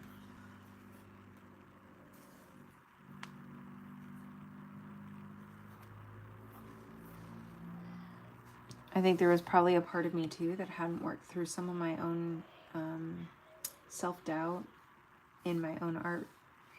And I think if I hadn't gone the route of helping others, which ended up helping myself as well, and helped me grow as a person and learn and develop skills, and the more I was helping others, it made me have to do more research on how to be more helpful, which helped me help myself. And so I'm really, even though it did take me away from my art, I think it really helped me learn some really valuable and important lessons that I needed in order to return to my art and feel confident in myself enough to say, am I the best artist? No, but I love what I do, and I know there's going to be people that enjoy my art, and I just need to stay focused on that. So I felt like much more mentally and emotionally capable now of, diving into my love of creating. So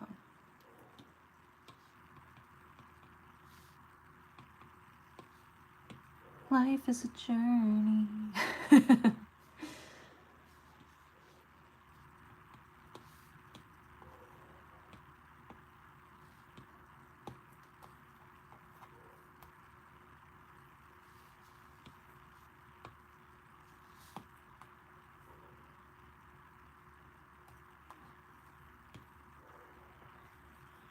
I still am very passionate about abuse education. I think it's important.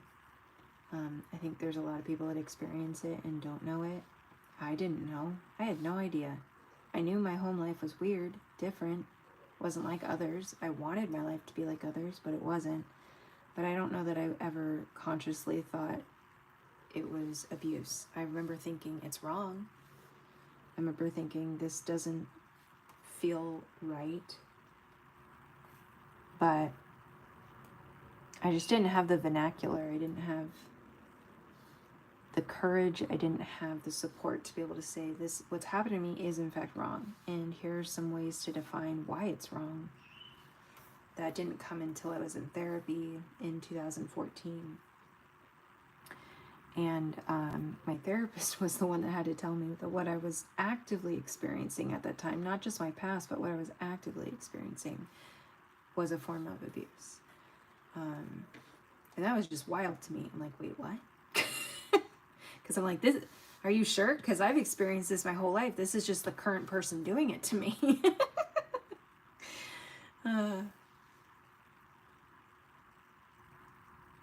Look at you still going strong. Thank you. Mary, did you end up seeing, I finished the whole, what's it called? The frame, the frame around the clay. Did you see that? Because I can grab it. I'm very proud of it. Considering I don't typically work with clay, I'm rather proud.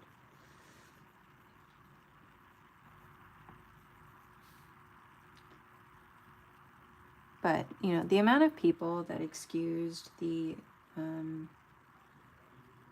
adults in my life mistreating me, was long-standing. There was just a lot of people that were like, oh, but it's your mom, or, she loves you, she just doesn't know how to show you, stuff like that.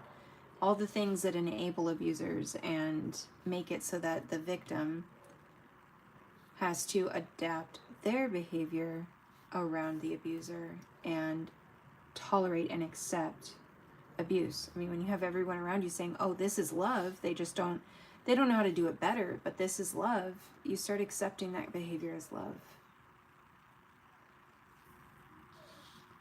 Oh, thank you. I wish I felt strong, but thank you. I think I'm much stronger than I ever thought I was. Much more capable than I thought I could be. My therapist was like, have you heard of the cycle of abuse? And I was like, no, but tell me more. Oh my gosh, I so feel that. Like, I'm sorry, I'm here for it. Tell me more. All right, Mary, here it is. Ugh. Still drying, obviously, so some parts are a little bit darker than others and some are lighter. But I feel like it's come together pretty well. Once it dries, I'll be able to paint it. I'm going to very gently move it this way and not knock it over or send it flying to the ground.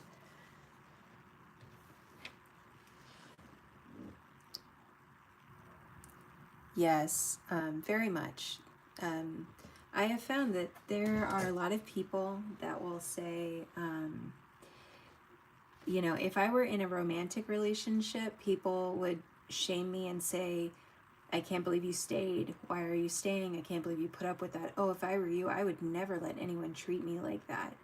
But then on the flip side, if I say my own parent or a family member is treating me that way, you get a very different response. It's very much,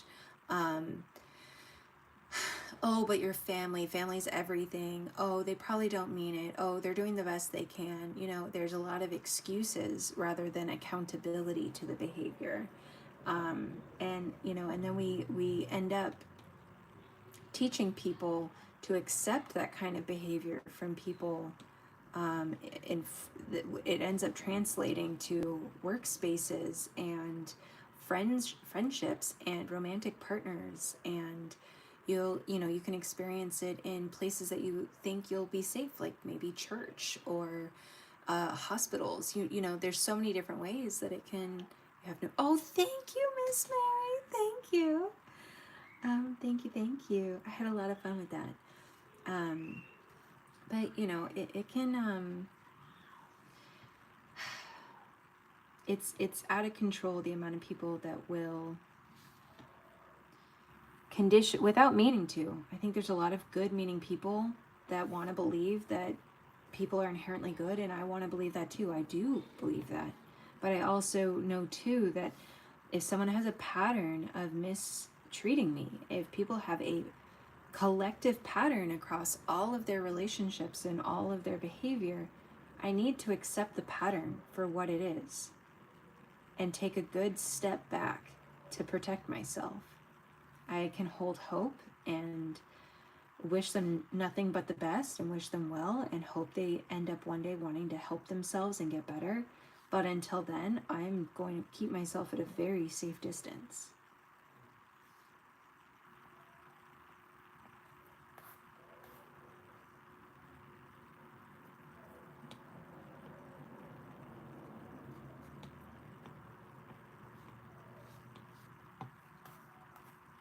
Oh, there we go.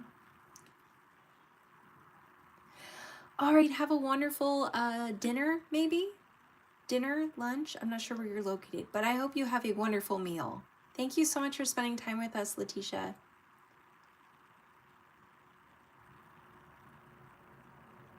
It's so true. People don't see children as human beings with their own feelings and autonomy. Absolutely. Property extension of their parents. Absolutely. Bye. We'll see you soon. Yeah, 100%. That's why we see so much of people telling kids to not have feelings. Stop crying. Don't whine. Do as I say, but like not necessarily with any reason other than the parent just wants them to listen because of convenience, and not allowing their children to have their own separate identities. You know, the amount of parents that try to make their kids mini clones of themselves but don't allow their children to be separate, independent, different from them with different interests.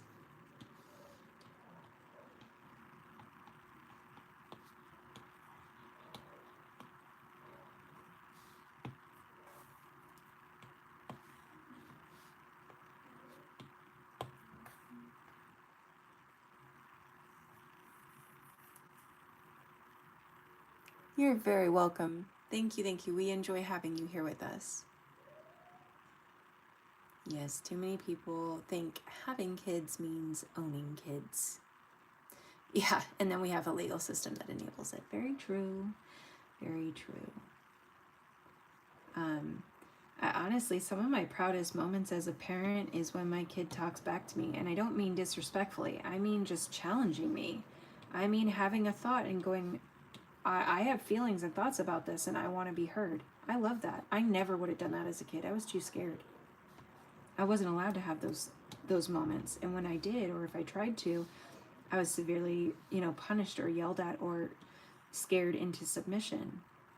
I love that my kids know that if I use a certain tone with them or talk to them a certain way, because I get dysregulated and I'm a human being, they know they're allowed to say, Mommy, I don't like the way you're talking to me right now. They know to say that. They know it's okay to say that. They should say that. I want them to learn that they're allowed to tell people, like, hey, I don't like the way I'm being treated by you. I think that's wonderful that my kids feel empowered and safe enough to do that.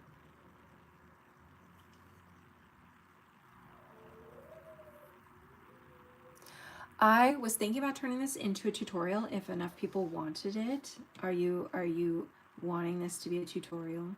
Because I can do that. It's a pretty simple design, so this would be a fairly simple tutorial to make. It's really only a couple of elements and then just sort of playing art Tetris around the board, around the canvas. Exactly. Oh, it's so true. Yep. Kids can teach us things all the time because they are not inhibited by the same ways like we have been taught to not be as creative, right? And we see roadblocks and we see problems, and kids just see with just extreme imagination and determination. I think I need to put one more set of flowers here.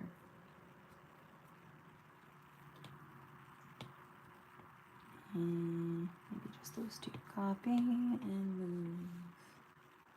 There. Okay, so I'm just gonna leave this here so that we can start playing art Tetris. I'm gonna put the pumpkins, pumpkin pies, on one layer, and all these elements I'm just gonna combine onto a separate layer. And the reason why I feel comfortable doing that is because all of the elements are not overlapping, which means I can grab them if I need to move them around, shuffle them around. Like, for example, these are really close together, so I could grab this without interfering with any of the other designs and just move that over. I still have this background color as this blue. I typically do not stick with the one background color in case something changes. Because maybe I end up deciding I want to try like a brown in the background. I can try all kinds of different colors and different saturation, different darkness, brightness. So I usually don't combine the background with the other elements, just so that way I can always play around and change things. Yes, I would like it as a tutorial, and then you could mail me. That'd be great. You got it. I'll do both. Oh, you're so funny. Yes, I can do that for you. All right. So right now, what I'm going to do is I'm going to slide to the from left to right to be able to grab, and I'm going to put them in a group. Now I can duplicate that group. And this will be my group that I play around with. I'm going to hide this group. This is my originals. You can label that, of course, rename it if you.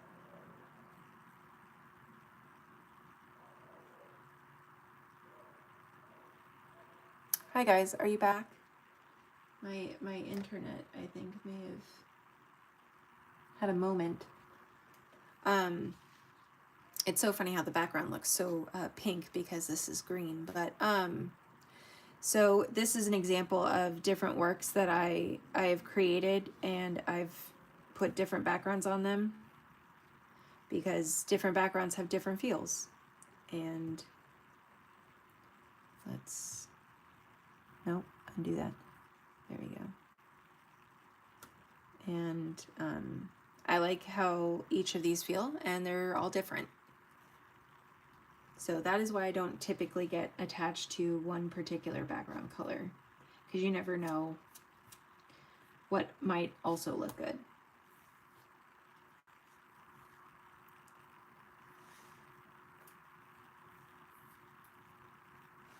Okay, so now that we have this layer, we are also going to duplicate it one more time. So taking the bottom layer, we are going to press the selection tool. See how it, because it's grabbing the entire group, it's making sure that it also grabs all the way to that the edge of the canvas. Put on snapping, I think is what I want, question mark. And so here we're looking to have yellow lines show up, because yellow lines means they are perfectly mathematically where we want them. So I'm going to let go. Then I'm going to grab this group, select, and then I'm going to slide all the way to the other side and wait till I get yellow everywhere. So I've got yellow there. I didn't have yellow at the center, so I'm going to zoom in and just make sure that it is in fact lining up properly. And another way that you can usually tell is if it's over,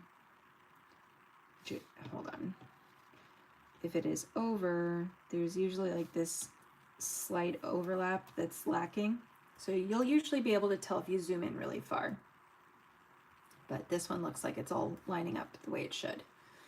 So now you can see that this has cut the layers in half, because we moved one whole layer to this side and one whole layer, or like layers to that side.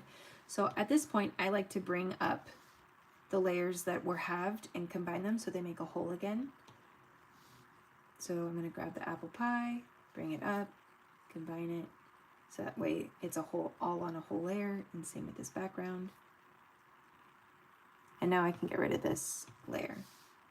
Before I move on to moving it in another direction, so we went from right to left, left to right, I want to look at the design so far and see if there's anything that's sort of calling to me and saying it's kind of empty.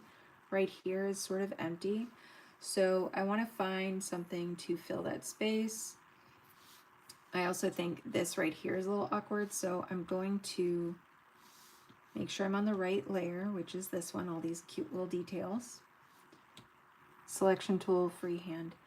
And this is where we sort of get into a game of art Tetris, where you just move things around until they fit properly on the piece.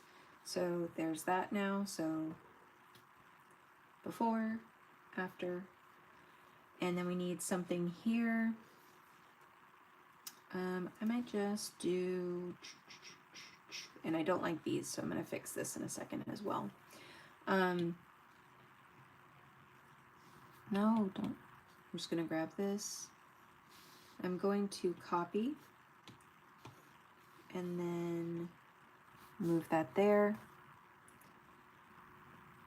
like that.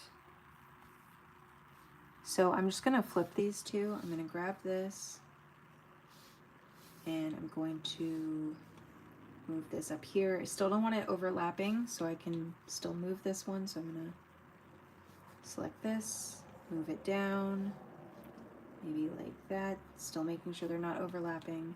Then grab this one again and struggle to do it.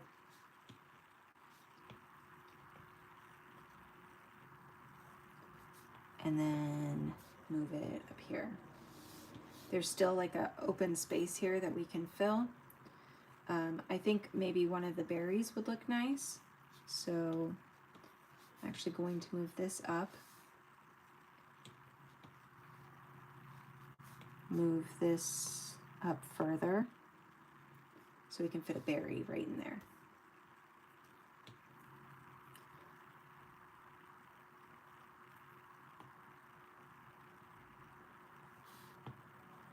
Copy. And now I can move this up here, get it situated, and There we go.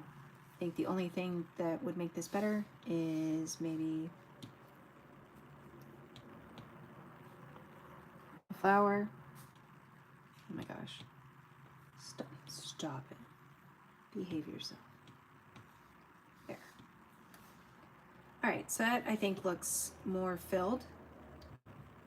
It looks less, I think, with open spaces. There might be a few here and there. We'll look at those again as soon as we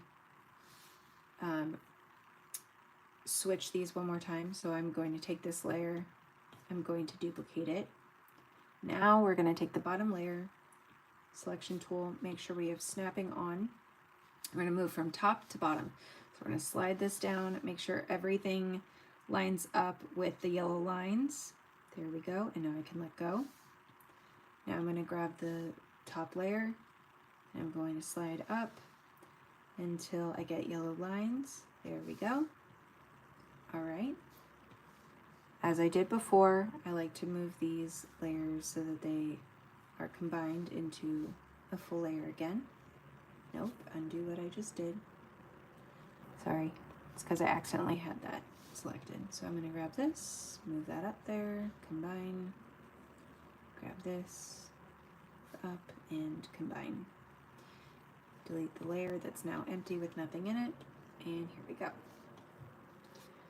So, I hate when I do this. I don't even know how to get rid of this. Does anybody know how to get rid of this? I hate this.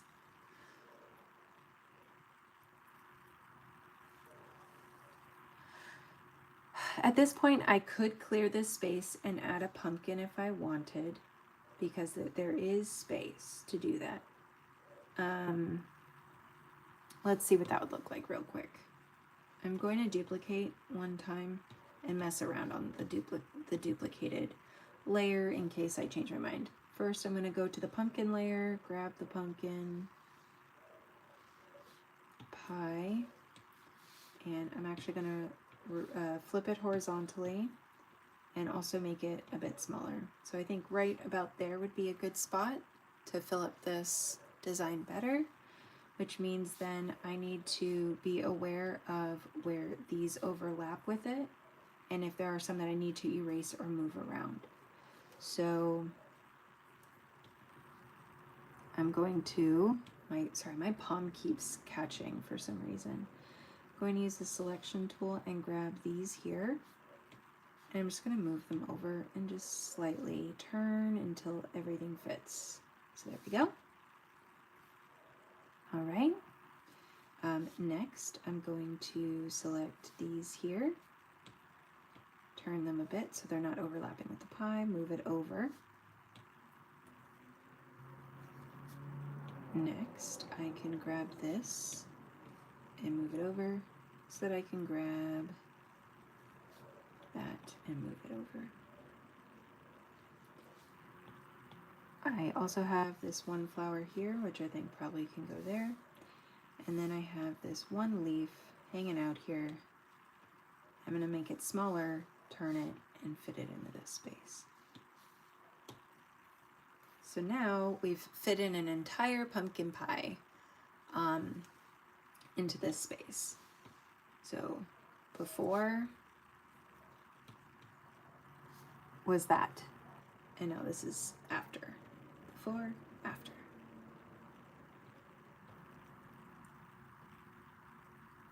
All right, and I'm going to delete this because I do like this. And so now that we know this is where we're going, I'm going to, well, at this point, technically we're done. So what we're going to do, I am going to duplicate it though. So this is like now another original. So the original was this. This is now the original of everything moved around. And now this is going to be the one that we start making some movements with. I only need, I'm going to move them out of the group because we don't need them in a group anymore. So I'm going to keep the blue background there. I'm just going to keep it. The only thing that we're going to change now is this. So we're going to duplicate it. So there are 4 layers. Now we get to see if it actually works as a seamless pattern. So we're going to start with layer, they're all layer 5, but the first one at the bottom. I'm going to do my selection tool, make sure I have magnets and snapping on, and I'm going to drag this corner to the opposite corner until it hits the center. There we go. Now I'm going to go to the layer above that bottom one, to the second one from the bottom. Now I'm going to do the same thing but opposite. So I'm going to go from this corner up to that corner and wait until it snaps. Now the next layer up, the third from the bottom, select, we're going to go from this top corner to the opposite bottom corner and wait till it snaps. And the fourth from the bottom, opposites, this corner down to this one, snap, and now you can see what our whole pattern looks like. So this is our seamless pattern that we made. We can of course do much more intricate patterns, we can do even simpler patterns, but this is the pattern. So, ta-da! And now that we have this, we can combine them so they're all on one layer, but now we can also play around with a bunch of different backgrounds. So we have the dark blue, now we can do a brown, let's see, we can make it a warmer brown, we can make it more of a grayish brown, I kind of like that one, just a little warmer. We could do black, we could do white, there's all kinds of different that we can do. So there's one. You could do a warmer brown, maybe a little bit darker though. Maybe, there we go. Something like that. Oh, I'm glad it looks intricate. Yay! We can also use this hue and change. We can do all these different colors. Ooh, the teal looked nice. I like this one. And I can make that darker, lighter. I can also take out some saturation, increase saturation.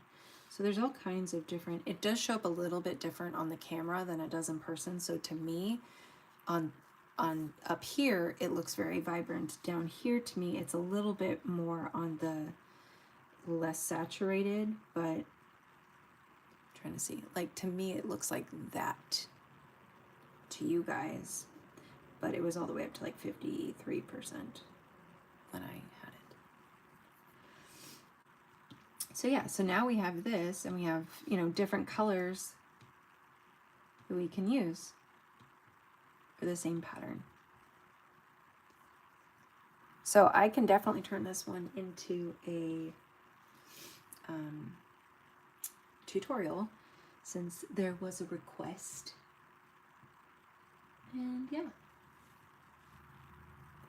Okay, I think I am done for the evening. I have been creative for several hours today, and it was a lot of fun. If you are new here and you didn't see what I worked on earlier, I did some clay 3D on canvas, which was fun. So I'm waiting for it to dry so I can paint it and paint in a background and stuff, but that was fun too. And yeah, so thank you so much for hanging out with me this evening. I will be back tomorrow, that's for sure. And if you haven't subscribed, consider doing so, but no pressure. And I'll see you guys real soon. Please make sure you're taking care of yourselves. Meet your basic needs. Make sure you're eating, drinking water, getting rest. And if you have meds, take them. I do. And yeah, just make sure you're taking care of yourselves. See you guys soon. Bye, guys.